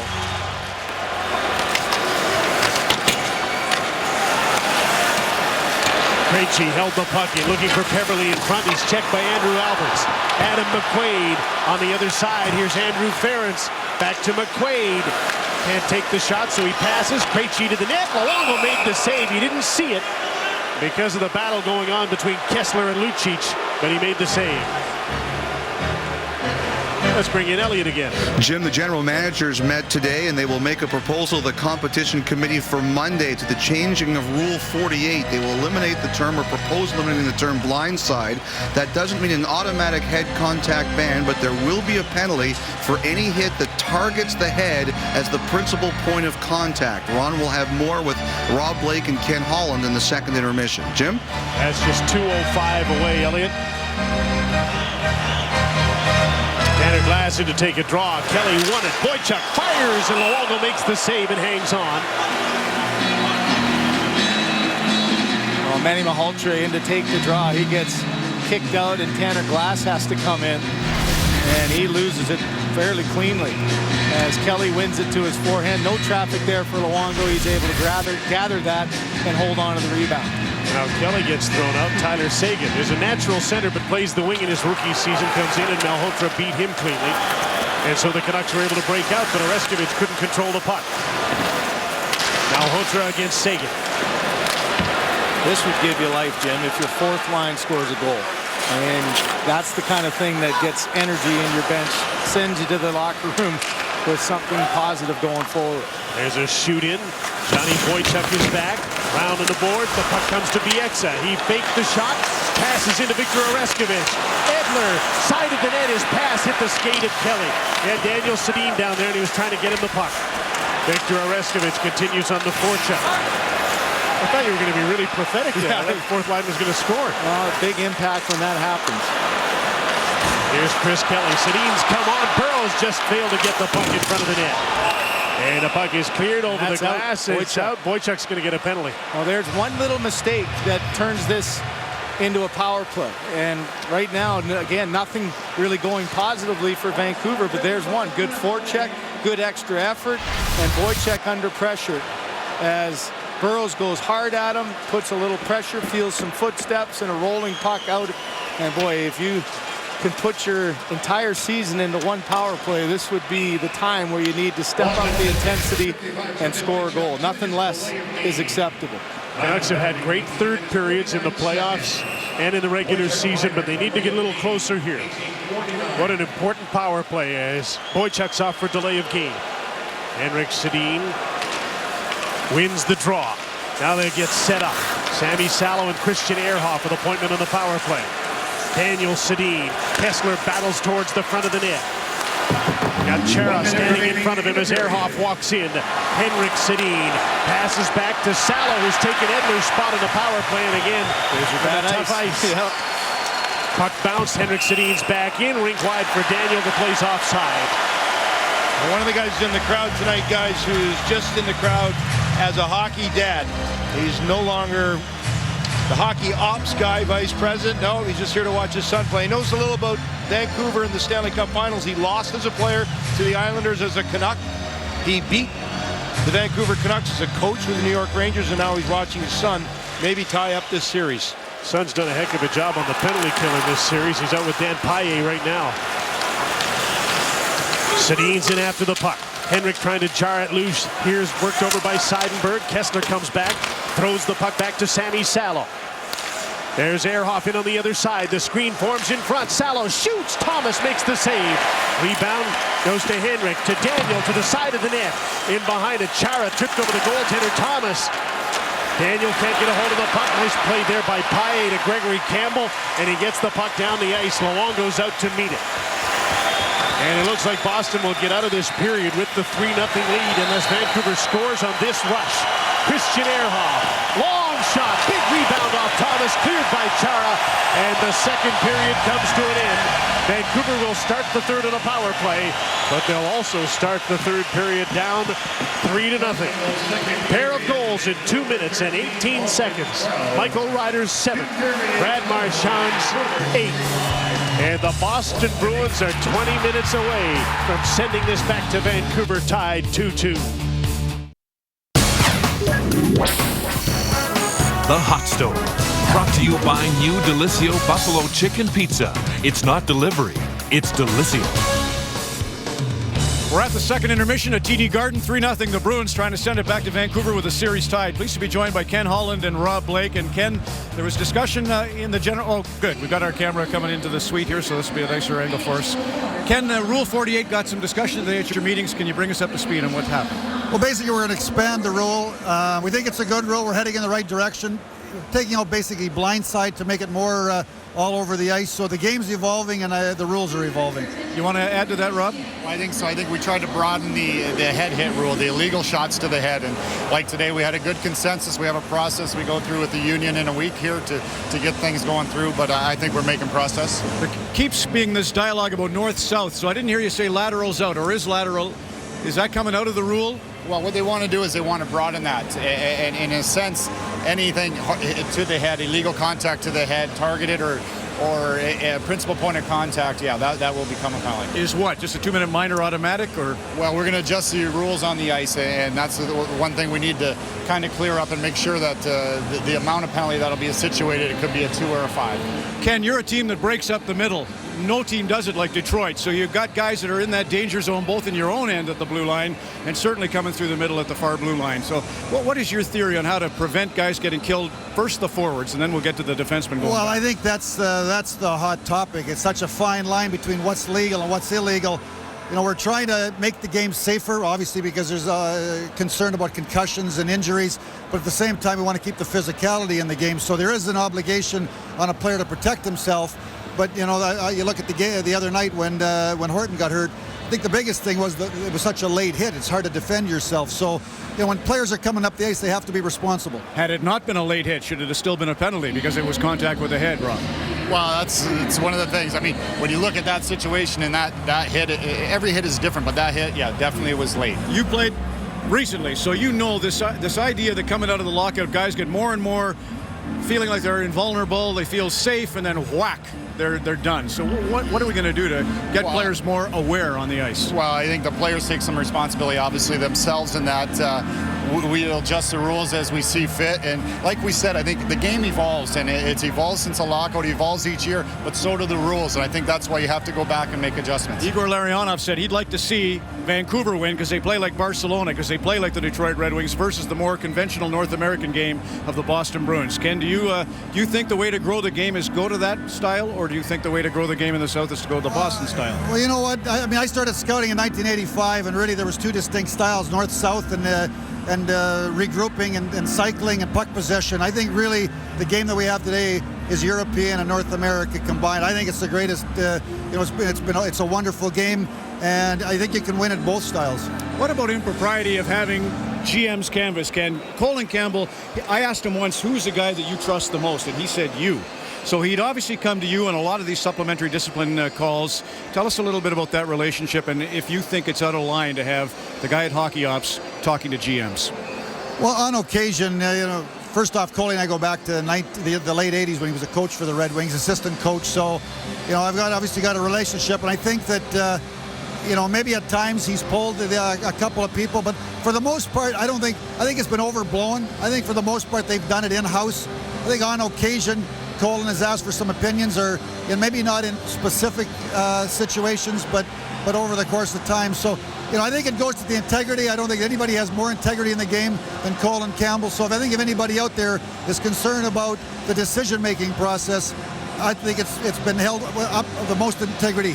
Last thing, Rob, will you change that? Are you thinking you and Brendan of gassing that idea? Well, I mean, Brendan will have the ultimate say, obviously, in this, and he's going to have a panel around him, and he'll surround him with the right people. But again, it's getting the feel and getting the understanding of what is right and what is wrong, and educating the players on that process. All right, wish we had more, but we don't have the time for that. Scott Oak, let's go down to Kelly, Rudy, PJ Stock, and Scott. Okay, Ron, well, the shot's 25-18 Vancouver. Canucks associate coach Rick Bowness said to me at the end of the first, we're getting shots, we're not getting any second or third chances, and that probably applies after two as well. So what about the Bruins defense, BJ? Well, they're not getting great shots, and what they're doing is the Bruins are taking away the middle. Greats talked about it in the first intermission, how the Vancouver gap was really wide. Well, and Detroit's was successful just as well. They force players to the middle. And look what Boston's doing. They're giving the outside. And Vancouver has the speed, but they're not taking Burrows. right back to the middle, and it's sucking all the life out of the offensive game for Vancouver. And every now and then when they do get the puck and they do chip it out into a space where there's a battle, the Bruins D are getting there first all the time. And everything they're doing with it is simple. Watch Chara, instead of going D to D anything, gets to the blue line and just dumps it in. They're stepping up every chance they have, not letting Vancouver's forwards get the puck or get any momentum. And of course, the last one, the latest one, led to this, Kelly. And you know, Brad Marchand has had such an impact in the last 2 games. Craig Simpson talked about it. But the thing about Marchand is that you know, he can be a highly effective pest. We know that. But as Elliott said in the interview when he spoke to Julian, that sometimes they have to calm him down, and maybe he goes over the line a little bit. But we should talk about his skill level too. Let's talk about this toe drag that he has. This is his go-to move. And I'll tell you what, when he has speed, this is awfully effective. And so you can see coming down on the defense, and that's a pretty good defenseman. And Bieksa gets him right here, and then save to his partner Ballard. Now he has another chance here with Edler. Same sort of move. But now let's fast forward to the second period. Bieksa, you're not going to get me a second time. He learned, and that's one thing about Marchand, like all young players. If it's your go-to move, you're going to have something else in your bag of tricks. And then there's Tim Thomas. It's hard not to feel with the way he's playing that 3 goals are more than enough for him tonight. Ron. Didn't feel like that the other night, though, Scott, did it? Let's go to the Chevy Iducks right now with Jeff Merrick and Scott Morrison. Ron, thanks very much. And here at the Rogers Arena, and Scott, as we've been discussing over the past few days about the Winnipeg John Does, today they named their man, Kevin Cheveldayoff, as our new general manager of the team. Yeah, he was signed to a 5-year contract. Mark Chipman said he's the only guy they interviewed, and he and assistant general manager Craig Heisinger had been thinking of this combination for a number of years. As for the coaching situation, Craig Ramsey has not been ruled out, but the speculation persists that Claude Noel is going to be the guy. Who is the head coach of the Manitoba Moose. Speaking of coaching vacancies, still one in Ottawa, and Brian Murray started by interviewing 6, and he's whittled that number down. Well, at least 6 that we know of. Craig McTavish, Dave Cameron, Kirk Muller, the list goes on he talked to. He's got it down to 3 candidates now, and he's going to start his second round of interviews, and Daniel Alfredson is going under back surgery on Friday. Back to you, Ron. Take a short break and continue our coverage of Game 4, 3-0 Boston on Hockey Night in Canada in the Stanley Cup Final. The Hot Stove on Hockey Night in Canada.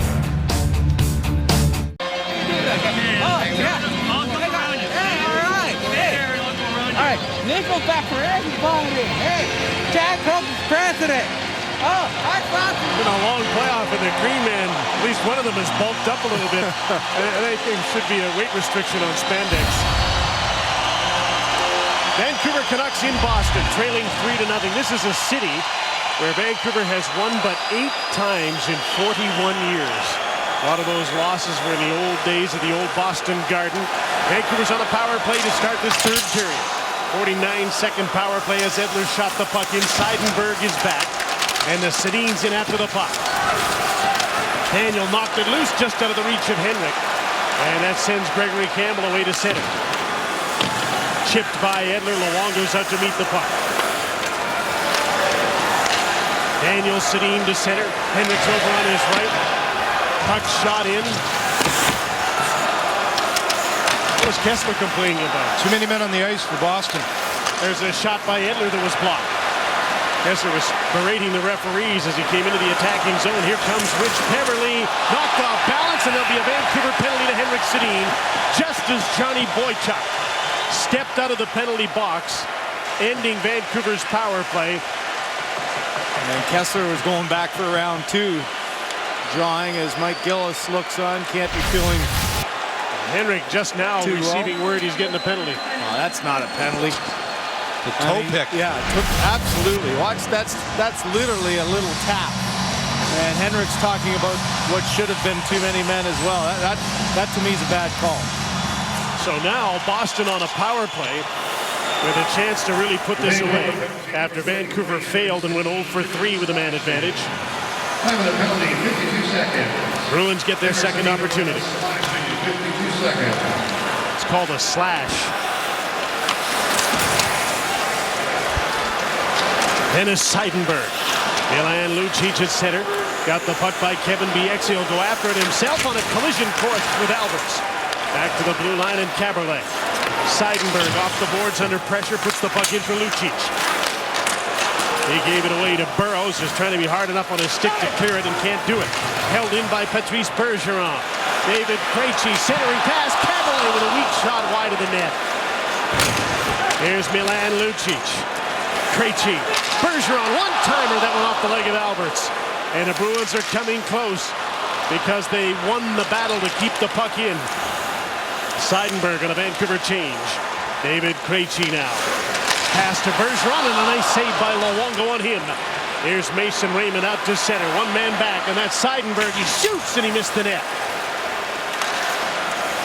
Down to the last 45 seconds of this Boston power play. The Bruins lead 3-0. Mark Recchi under pressure. Mason Raymond took the puck away. Beats Ference. Raymond in alone, and he's checked from behind. Michael Ryder with some help there from Zdeno Chara. And they made a great play on Mason Raymond, who got away shorthanded. That would have been huge for Vancouver. There's a shoot in by Ference. Dives in the corner. Sammy Salo gets to the puck. Around for Manny Malhotra. And Alex Edler's there as well to clear the puck. 10 seconds left in the Henrik Sedin penalty. One shot on this power play, and a good one by Bergeron, stopped by Roberto Luongo. Chara has to turn to get the puck. Henrik is back on. Neither team able to score on the power play tonight. Andrew Alberts. Too hot to handle for Daniel Sedin. And an icing call against Vancouver. Well, it was Brad Marchand and Daniel Paillet in Game 3 that scored shorties to give Boston a lift. Here's a great chance for Raymond, but the key for Ryder is he kept his legs moving. He waited for the time that Raymond took the puck to the outside and did a nice job of not taking a penalty and just lifting his stick and grabbing the puck. The tendency there is to get that hook in there, and he resisted it and made a great play. Gregory Campbell won the faceoff. Vancouver's had quite an edge in faceoffs tonight. Thornton to the front of the net. Boston trusting its fourth line against Vancouver's Sedin group. That's how much faith Claude Julien has in this line of Campbell, Thornton, and Paillet tonight. And Tim Thomas makes a save and hangs on in front of Daniel Sedin. Oh, what a swing of events. Vancouver Canucks take a penalty here. And you tell me whether Peverley was falling before that little love tap by Sedin or not. Absolutely was. And then what should have been a 5-on-3, because if you start counting the black sweaters, how many you got out there? You got more than 4. So it should have been a too many men on the ice penalty. Absolutely. He was able to join into the play and get back into the zone, and the guy was still 15 feet away. Kessler, who was right there in the middle of it and saw those men on the ice, is out to take this draw. Rich Peverley, there's another thing he can do. Take the odd face-off, and he won that one. Krejci's had a tough night, so Peverley took that one. Here's Lucic. He got by Bieksa. Centering. Score! How in the name of Orland Curtin back did that get in the back of the net? It's 4-0 Boston. Now I think you'll see Corey Schneider as he gets his hat off. Roberto Luongo's night is done. This is just a byproduct again of over-aggressiveness of the D. The D has struggled for Vancouver in these last 2 games.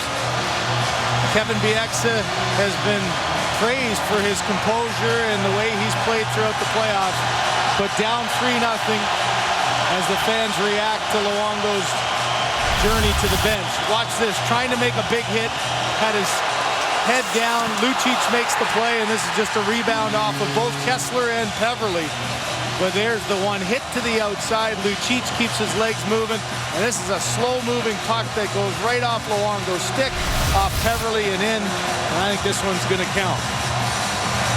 They'll have a look at it in case he batted it in with a hand, but Rich Peverley appears to have his second of the game.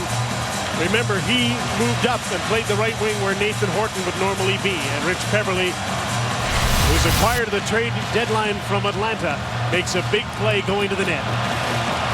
Yeah, to me, Luongo trying to deflect it, didn't maybe get enough on it. Up, maybe a bit of the body area of Peverley, and that doesn't look like anything of a hand motion knocking that one through. Yeah, I think that's all they're looking for. You know, goals are supposed to be scored with the stick. You can't bat them in with your gloves. You can't headbutt them into the net. And they're probably looking for that forward motion of the hands, but it has no idea the puck's there. The left hand might have got a piece of it there. That's probably the one that they'll be looking at the hardest. So if they disallow the goal, do you switch your goaltender again? You bring him back in or not? That's a great point.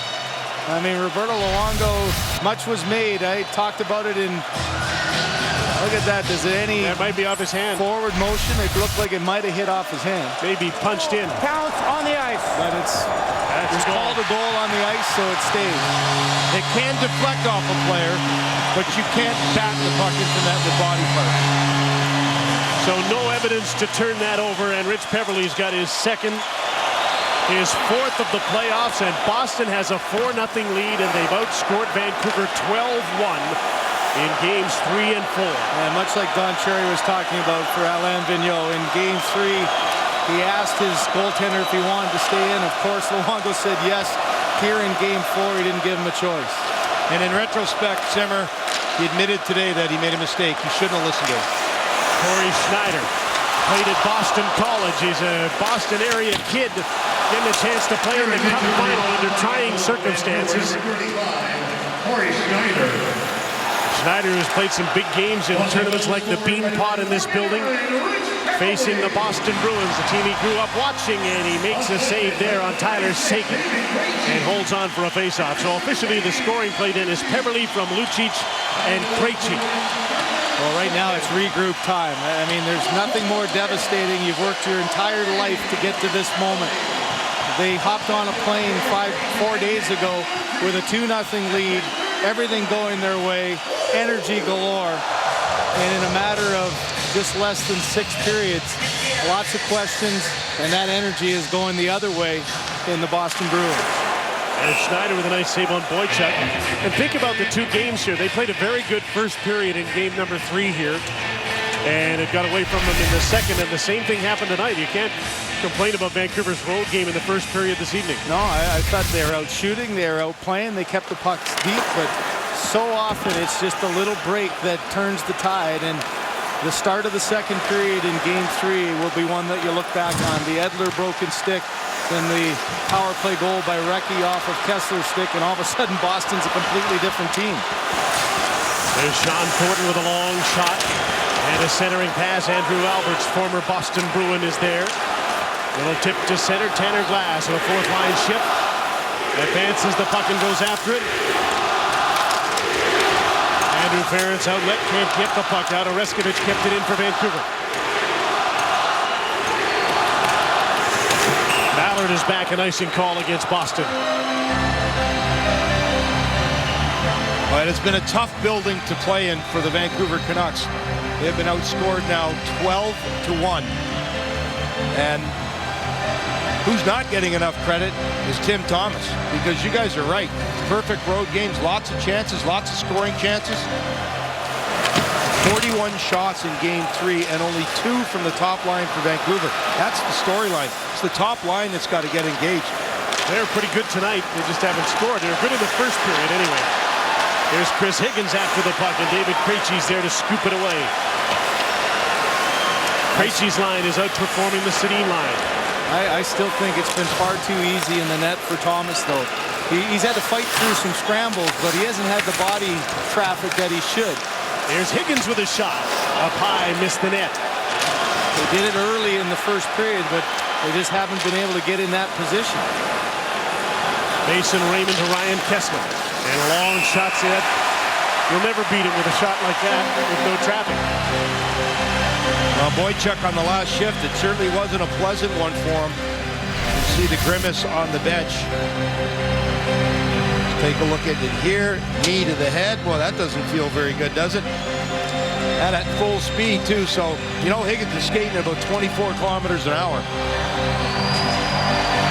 You guys are right. That last save, way too easy. Here's Dennis Seidenberg to Zdeno Chara.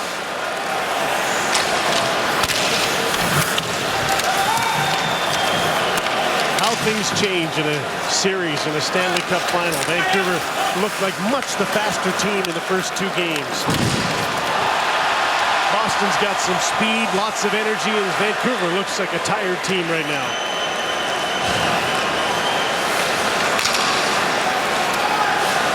Oreskovich with a pass that was blocked. Here's Henrik Sedin after the puck. Daniel to Henrik. Pass comes back to Alex Edler. His slap pass tipped wide by Oreskovich.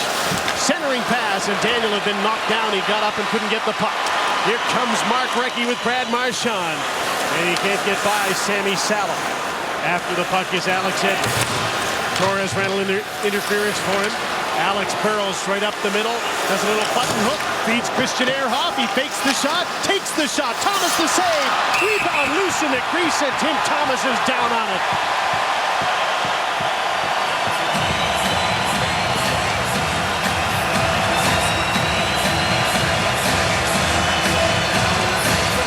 "69 shots now at Tim Thomas in games 3 and 4, and he's let in but 1.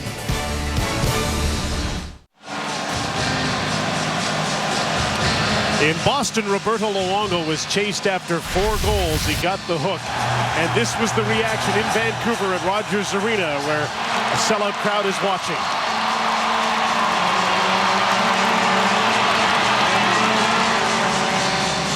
He's been a polarizing figure since he arrived in Vancouver. And what have you done for me lately? Apparently not enough. Corey Schneider in goal for Roberto Luongo. That building will be full of patrons with expensive tickets Friday night. Game 5. 5 o'clock Vancouver start. And it looks like the series will be tied up 4-0 here at game number 4. Thomas, the Canucks try to work the puck to the front of the net.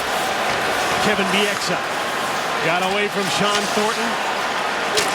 Steered wide by Gregory Campbell. And he turns again, and Campbell took the puck away.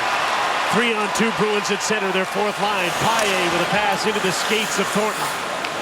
And he dumps the puck in, heads for the bench on a change. That's the second straight shift that Burrows has played on that Lapierre line with Torres. Victor Oreskovich has been up for a couple of shifts with the Sedin line as the puck gets to the front of the net. So Oreskovich is a big man, a little protection, a little muscle on the Sedin line. And some alterations by Alain Vigneault. Well, 2 games in this building, 69 shots, and only 1 has gotten by Tim Thomas. This guy is a true competitor, and the Vancouver Canucks are going to have to find an answer on how to beat him. And how to beat him is with traffic and little plays around the net where you make him move east-west because he's such an aggressive goaltender. And they just haven't found a way. The other big thing, Boston have done an excellent job. They get in the lanes. So a lot of times when you have a shot, you can't get it through. You don't want to get it blocked. Kessler won the draw. Salo took a shot off a skate wide. Thomas now 93 of 94 shots he saved on home ice. Here's Milan Lucic. Corey Schneider stops him. Any doubt in either of your minds who will start in goal for Vancouver Friday night? I tell you, we saw the scenario in the Chicago series after the 3-0 lead evaporated. Corey Schneider got game 6. I tell you, I'd be surprised if it wasn't Luongo, given the fact that here's where you are, but I've been wrong plenty of times before. How about you, Glenn? It'd be one tough call. But I was absolutely shocked. Game 6 in Chicago. I sat in the studio and watched him come out the tunnel first, thinking, wow, this takes a lot of jam to make this call. And now we're in the Stanley Cup final. Well, that one made more sense in the sense that you still had one to give. And you don't put Schneider in a tough position. If he happens to lose, you come back home with Luongo. Here, though, you're going back tied at 2. As the Bruins get a penalty, Mark Recchi a little over-aggressive in the corner. Well, going back tied to 2, unless there's a scoring spree here on Tim Thomas, as Mark Recchi Gets a penalty right there on Bieksa. And the crowd reacting to what you just saw. Again, the flopping of the heads. We've seen it on both sides have been guilty. Vancouver's done it. Boston's done it. And for the officials, what's a real call? So now, if nothing else, what they have to do here in Vancouver is get this power play working, get something positive happening for the next game. This has gone on too long. Power plays 0 for the night, 0 for 3.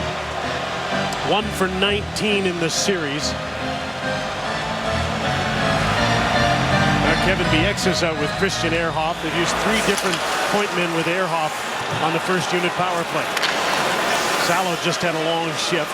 Here's Kevin Bieksa trying to feather one through to the net, knocked down and cleared. And what a confident group of penalty killers. Led by Dan Paille, Gregory Campbell, Chara and Seidenberg on the ice. And too much going on between the ears of this power play right now for Vancouver. Guys not playing on instinct. They're thinking too long. They're taking their time, and they're not moving the puck with any kind of speed or precision.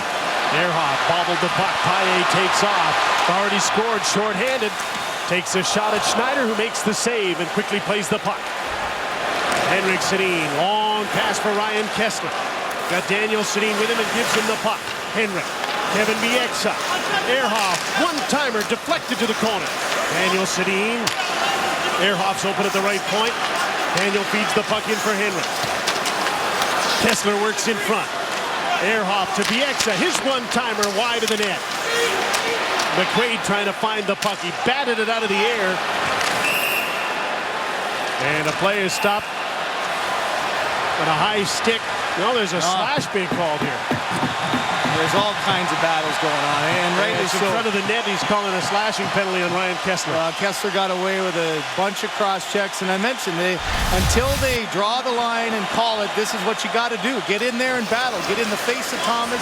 Battle around defensemen. Get yourself involved physically.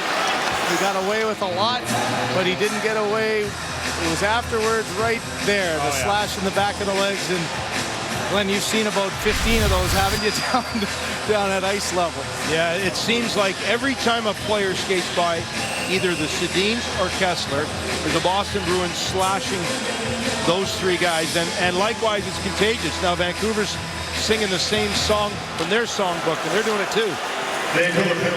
4 on 4 for 45 seconds until the penalty to Recchi expires. We're in the back half of the 3rd period of Game 4 of the Stanley Cup Final. Higgins on the fly. He's in alone. Stopped by Thomas. That's a 3rd breakaway. Thomas has stopped on Higgins in the series. Milan Lucic back the other way. He does have a way of putting exclamation marks on things, doesn't he? Tim Thomas. Give Higgins credit. He's tried 3 different moves and all 3 different breakaways. Nothing's working. Lapierre with a shot, and again an easy save for Thomas. And 8:53 remaining in the 3rd period of Game 4 on Hockey Night in Canada. Our Hockey Night close-up for Subway Restaurants features the twins, Daniel and Henrik. 112 minutes in this building, and the Sedins have got to find a way to not get engaged physically, but do what they do best. And what they do best is put pucks in the back of the net. 5 shots in 2 games in the Boston TD Garden is not good enough, and that is the reason that the Vancouver Canucks have relinquished their 2-0 series lead, and we now have a series that could go as many as 6 and 7. Still 4 on 4 here for another 8 seconds. A long shot on Thomas. And he stopped Alex Edler like he stopped everybody else. Recchi's back on. Boston's on a power play for just over a minute.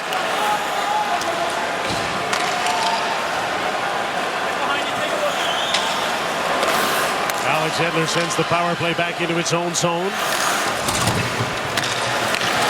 Here's Zdeno Chara. Into the attacking zone, he passes off. Mark Recchi sets up. Chara. Beverly getting some power play time here with Ryder and Recchi up front. And Kevin Bieksa sent this power play back into its own zone again. Andrew Ferris. He'll chip in and chase himself. Out there before Alberts. Gonna get a high stick too. Puck comes back to Ryder. Stripped of it by Yannick Hansen, who went down so he couldn't take off. Matty Malhotra watches Chara. Creative David Krejci.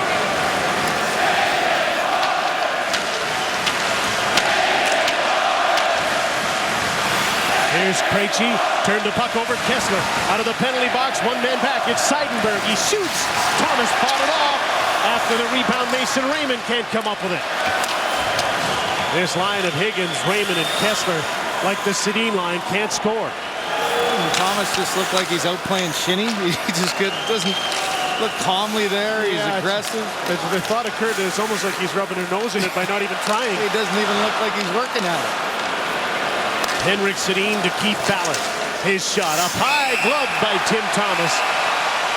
That puck must look like a beach ball to him right now. He's entirely dialed in, and those kind of long shots, you're not going to get much of a chance. Look at his positional play. Just bats it down, nose, gets back up, and how close things are. I mean, this series, the first two games in Vancouver, Boston truly believed that they could be in the series. They almost felt they could have been up 2-0 with an overtime goal and a 19-second left in the third period in the first one, but Vancouver has not even been close here in Boston. Thomas during the year, and it was a historic year for him numbers-wise, said if I see the puck, I feel like I can stop every single puck. I don't think it's changed here in the postseason for him. Victor Oreskovich continues to play with the Sedins here, probably to try and soften up Zdeno Chara if he can. Oreskovich at center. Henrik Sedin takes over. His pass for Daniel, kicked away by Seidenberg. Ehrhoff under pressure from Seguin, gets away. Tyler Seguin shoots, and he's stopped by Corey Schneider. What a lot of time he had, and Ehrhoff had slid right out of the play. I thought he was going to get a penalty. There's a shot that Schneider stops. Off the stick of Bergeron, who has the puck again, and he shot wide. Christian Ehrhoff to Daniel Sedin. The soft shoot in. Caberlet's back. Burrow's right on it. Burrow's playing with Lapierre and Torres. Gregory Campbell. Caberlet to center. Daniel Paille with Sean Thornton stripped to the puck, and Burrows dumps it in. McQuaid, here comes Torres. Not much of a hit.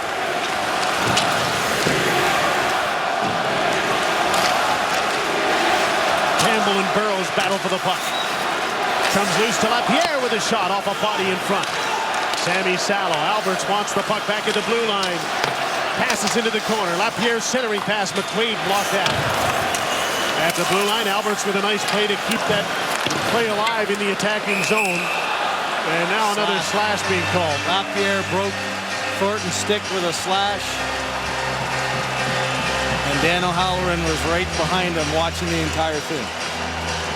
Down to 5:25 to go in the third period of Game 4. Boston 4, Vancouver nothing on Hockey Night in Canada. Maxime Lapierre gets 2 minutes for slashing. Boston's on another power play. Game 3, Vancouver said we're not even going to look at the tape. We'll throw out the circular filing bin. Well, they better watch this tape. And what it shows me is that the Vancouver Canucks are losing every puck battle. And because of that, Boston Bruins are up by 4. Very similar to the Chicago series. Remember that was 7-2 and 5-0 Vancouver lost? And everyone was questioning the goaltender, and now it's 8-1 and 4-0, and the questions remain about Roberto Luongo's play. And they just weren't able to push back, were they? And it was Chicago who was able to get that physical edge, dominate the play along the boards, and eerily similar. And right. I know this series shifts back to Vancouver on Friday. This is a quick turnaround on a long flight. 5 o'clock start on Friday in Vancouver, and I would think that flight tomorrow is going to be a little easier for the Bruins. One team feeling pretty good about themselves and lots of energy, and for the Canucks and the fans that await, they got some answers. And Glenn, you're right about filing that last game in the garbage can, but this is one that I think you have to put on the players. And if I'm Alain Vigneault, it's not so much about what you say after the game. It's looking to the leadership. Your leadership you rely on all year long. This is one of those dig down for each other, look at where you are, look at the opportunity you have. And to me, this is one of those players-only meetings afterwards where you have to do a little soul search. You break it down and you say, we win one game and we put a loaded gun to the Boston Bruins' head. They have no margin for error. But they've got to get back to playing their game. Bruins full of confidence. Bergeron side of the net, stripped to the puck. This is still a Boston power play as the puck is cleared by Andrew Alberts, and he'll change. Thomas Kaberle. Kessler and Krejci almost took his arm off as he came onto the bench. Ryder was stripped to the puck. He got slashed across the hands as he crossed the blue line. Andrew Ference. Kessler watching as Ryder takes over, attacks the blue line with some speed, gets open, and then poke check by Alex Edwin. Chara won't let the puck out. Mark Recchi. Gregory Campbell rewarded for his play with a little power play time here late in the game. Thomas is out to play the puck.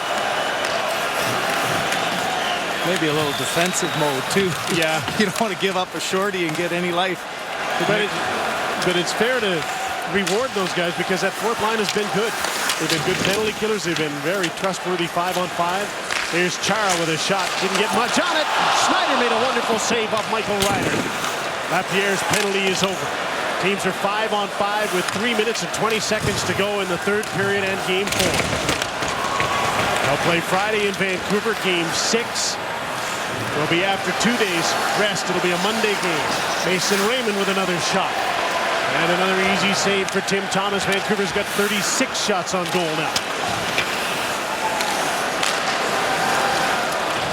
Henrik Sedin straight up the middle with a shot. And Thomas stops that with under 3 minutes to go. So game 5 Friday, 5 o'clock. Game 6 would be back here Monday, an 8 o'clock start. And if a game 7 is necessary, it would be next Wednesday night in Vancouver. Most hated guy in the Vancouver Canuck bench, still at it. You mentioned it, Simmer. Let's take a look at it. Let me see if I can pull your shoulder right out of its socket. And of course, they look back and go, yeah, I figured it's you. And how about this bit of nastiness? That connects with Lapierre's head. That is dangerous.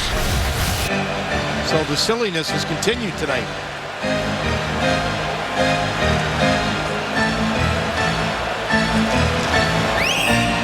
To add on to your shots too as well, guys. Boston Bruins are 10-4 when they're outshot. That shows how good Thomas is. They'll be 11-4 tonight when outshot.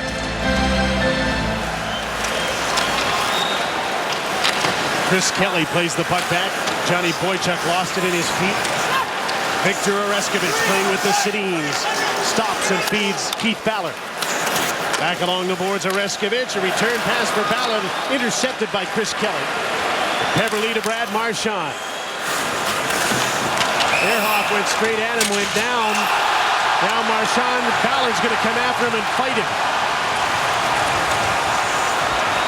And Keith Ballard wrestling with Brad Marchand, who is getting the initial penalty, I believe. Yeah, Marchand with a little clothesline on Ehrhoff. Adam McQuaid against Christian Ehrhoff. There's a mismatch. Well, Ehrhoff thought about getting into the mix with Marchand and Ballard, and then realized he was going to be third man into a fight, and McQuaid saw that and came right after him.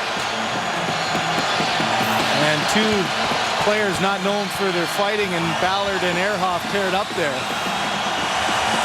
But you're right, it's Marchand going over the head of Ehrhoff, almost clotheslined him going in on that puck. That's the original call. We'll see what we get after it.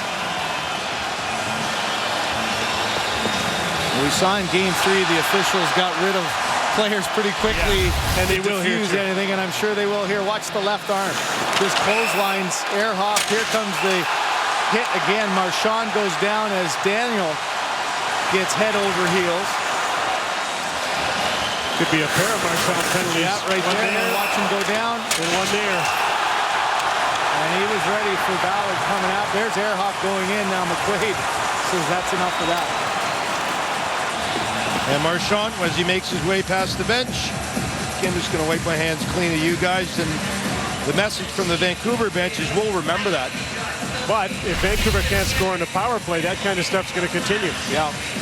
The dangerous thing is clipping. Yes. Got a player coming at you. Well, how many times have we seen that in this series, Glenn? Yep, north-south, and you bend down and take his knees out. All season long, Vancouver's not known as a really tough team, but all season long, they can handle any sort of rough stuff anybody threw at them because they make you pay on the power play. Yeah, and they have in the playoffs, too, until this series. That is the difference. If you look at the power outage in the Stanley Cup final, that's had a big impact. The Boston Bruins can play a lot tougher and can take a lot more liberties if they're not worried about Vancouver sticking it to him on the power play. You don't make Brad Marchand skate across the ice after a goal and think about what he's doing. He'll keep doing this. And a dangerous play for Daniel there on his knees, and his head went hard into the boards. That's the reaction. And this kind of stuff, there's been too much of this in my books on both sides. And so much after the whistle and showboating each other. This is far too important. And right now, Vancouver's going to go for broke. Take the goaltender out, go 6 on. Is it going to be 4 or is it going to be 3? We still haven't put any penalties up or announced them, but Corey Schneider is leaving with 2:27 to go in the third period. And Vancouver will have 6 attackers on the ice against 3 Bruins right now. There'll be a 4th, I believe. Kelly's just getting his visor wiped. Yeah. Nice little chance to get a break. That's another trick of the players. Make sure I'm well rested. But I agree with you, Simmer. Boston is one of the toughest teams in the league. They want to put the game into the ditch. Yeah. You've got to find a way to use your skill. Stay away from the scrum. Stay away from the incitement that goes on after almost every whistle. And to me, it starts with Kessler, Burrows, the guys who have done such a good job this year avoiding getting sucked into that kind of game. They've fallen into the trap here in games 3 and 4. Vancouver's #1 power play unit is on the ice here. Boston penalties, number 63, Brad Marchand. There's Daniel Sedin. Sammy Sallow loads up and shoots, and Thomas got a piece of that, and the puck went out of play. So a big early push here as the 4 minutes. If you can score quickly, try to get another one, or at least make it interesting. But once again, look at the front of the net. A clear path, even though it was deflected and Thomas had to use his head. A clear path for Thomas to see that puck. Marchand got 2 for roughing, 2 for holding. Ballard got 2 for roughing. McQuaid's out of the game. Kessler won this faceoff. Alex Edler turns as the screen forms. He tried to have Kessler tip that and he missed it. Henrik Sedin to Sammy Sallow. Alex Edler. Henrik Sedin to Daniel Burrows and Kessler both battling in front of the net. Pass comes to Alex Edler. Over to Sallow. And a whistle goes and a pile-up in front and another scrap, and this is Burrows in the middle of that. And Tim Thomas was going after it. Well, we saw Thomas with the big hit on Henrik Sedin in game 3. Kessler just threw a punch at Chara. Kessler's going, Burrows is going, Chara's going after Henrik. Here's all the little after things.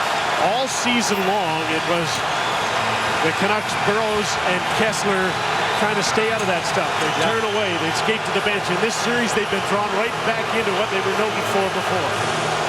And the Bruins have done it too, but if their plan was to pull them into the ditch, they've done it. Well, we had an old saying in the Stanley Cup Finals, you got to play like a machine.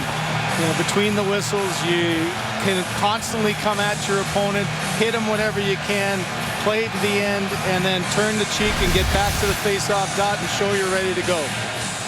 Doesn't this just show you the frustration, though, of the Vancouver Canucks? I mean, little play here in front of the net. As Burrows chops the stick out of Thomas's hand once. There's the chop back, then he goes right at him.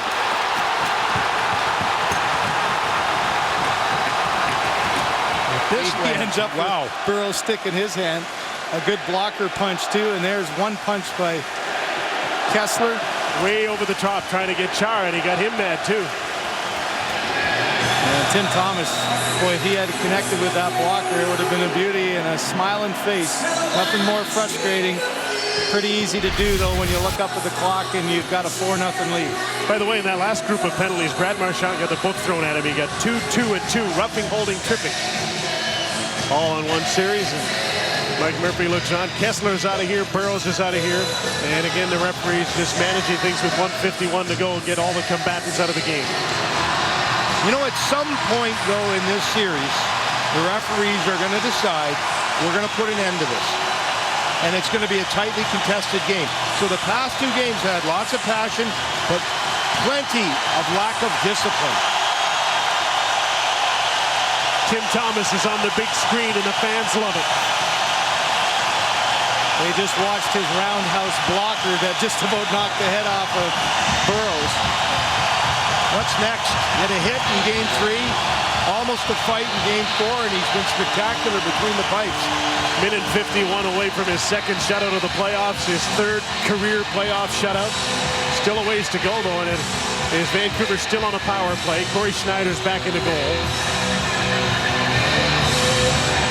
Vancouver penalties, number 14, Alexander Burroughs, 2 minutes cross-checking. Burroughs gets a cross-checking penalty. And Kessler for roughing, they're both gone. Here's Alex Edler straight up the middle on Vancouver's power play. Shoots the puck in for Henrik and Daniel Sedin to go after it. Kevin Bieksa. Rafi Torres parked in front of the net. Daniel Sedin. Edler open, doesn't take the shot. Bieksa to Daniel. Edler shoots, and that's blocked by Gregory Campbell. And he decides to skate the puck out, flips it down where Schneider comes out to play it. Now he has to leave it. Campbell didn't want to take a slap shot there because he blocked the shot with his stick and he thought that it would disintegrate. So he made sure he just wristed it out. Bieksa straight up the middle. There's a shot by Edler. He missed the net. Bieksa's going to stay right in this play. I'd be watching him closely right now. Here's Alex Edler, Kevin Bieksa, Edler, one-timer wide of the net. Henrik Sedin dislodges the puck off the net. Seidenberg is there trying to clear it. Edler, Daniel Sedin, here's Henrik. Torres working in front against Boychuk. There's quite a battle there. Alex Edler, Bieksa, one-timer, missed the net. Henrik Sedin gathers in the puck. He's checked. Kelly checked him. Edler held the puck in. And it's knocked out of the air by a high stick with 22 seconds to go in game number 4.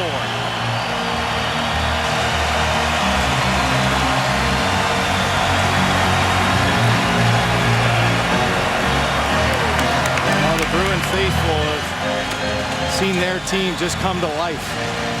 They saw it in the Montreal series after they lost the first 2 games. They battled back. Now, here when it matters the most, the Stanley Cup final, they've drawn even at 2. Swagger really changed for Boston with the 9 shifts Thornton played in game 3. 10 seconds to go. Bruins have beat up on the Canucks 12-1 at home.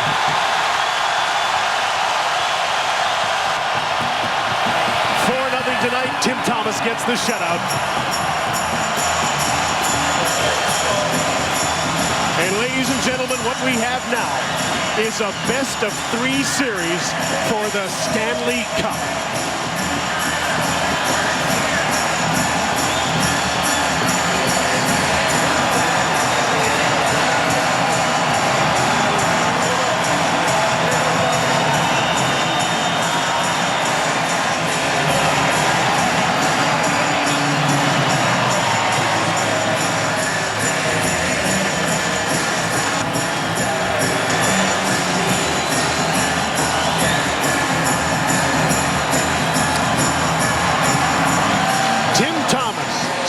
Terrific in 2 games in Boston, and he and the Bruins have tied this series 2-2. Ron? Jim, thanks a lot. 38 saves directed at Timmy Thomas tonight. Perfect performance. Zdeno Chara, the Crown Royal 3 stars. Obviously, Thomas grabs the #1 spot. Rich Peverley scores a pair, including the game winner, and Zdeno Chara a goal and an assist. +2 in the game, 4-0 Boston. Series is tied. Don Cherry has his analysis on Bobby Orr's big evening at TD Garden next.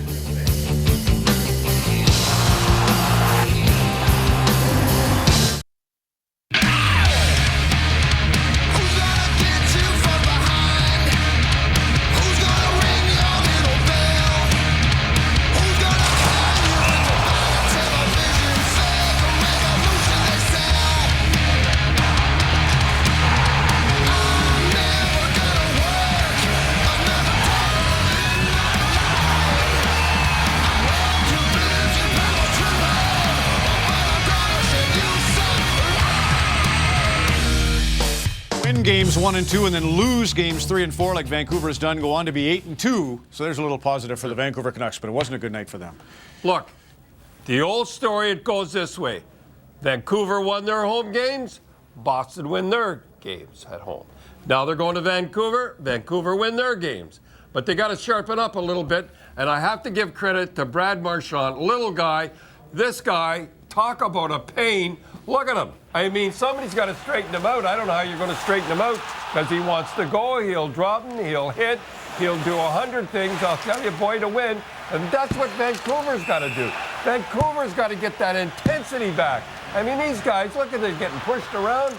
Boston's got that swagger, as I said at the opening, and they've got to get theirs back. Timmy Thomas, 80 shots, and he gets one goal.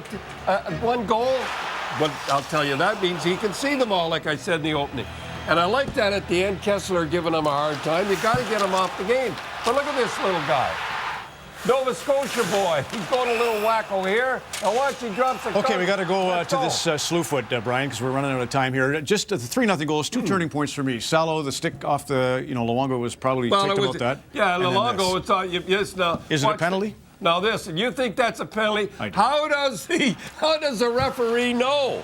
The diving and the head snapping back and everything. And I said on the opening there's going to be a lot of penalties, and there is. But how do they know? Who do you start, Schneider or Luongo? Okay, here's the deal with Luongo. No, I got to say, quick. Luongo deserves to have the next shot. He's brought you this far. Then I'd come back with Schneider, but it's going to be a toughie when we get to Vancouver. Elliot with Tim Thomas. Sorry, Don. Business before pleasure. What was it there about Burrows that got you so upset? They'd been taking the butt end of my stick actually starting in the first period, but that was about the third time that he did it there on the power play, and we were up by a few goals, and I thought it was a good time to send a message that you're not going to get away with it forever. Mm-hmm. All right, Jim Houston said that right now the puck must look like a beach ball to you. Is that true? I wish. It's never been a beach ball for me my whole career, but I am feeling good, and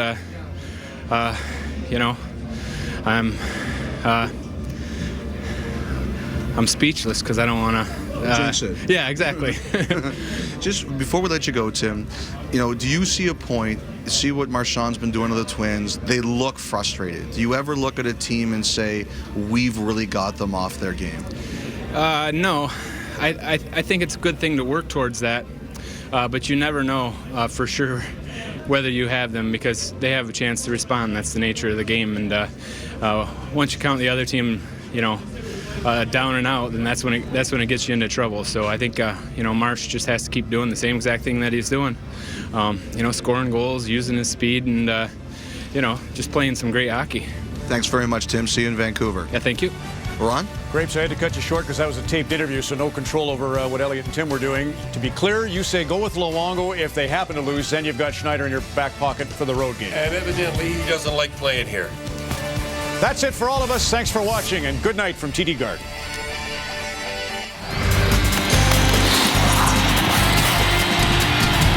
CBC Sports, home of the champions.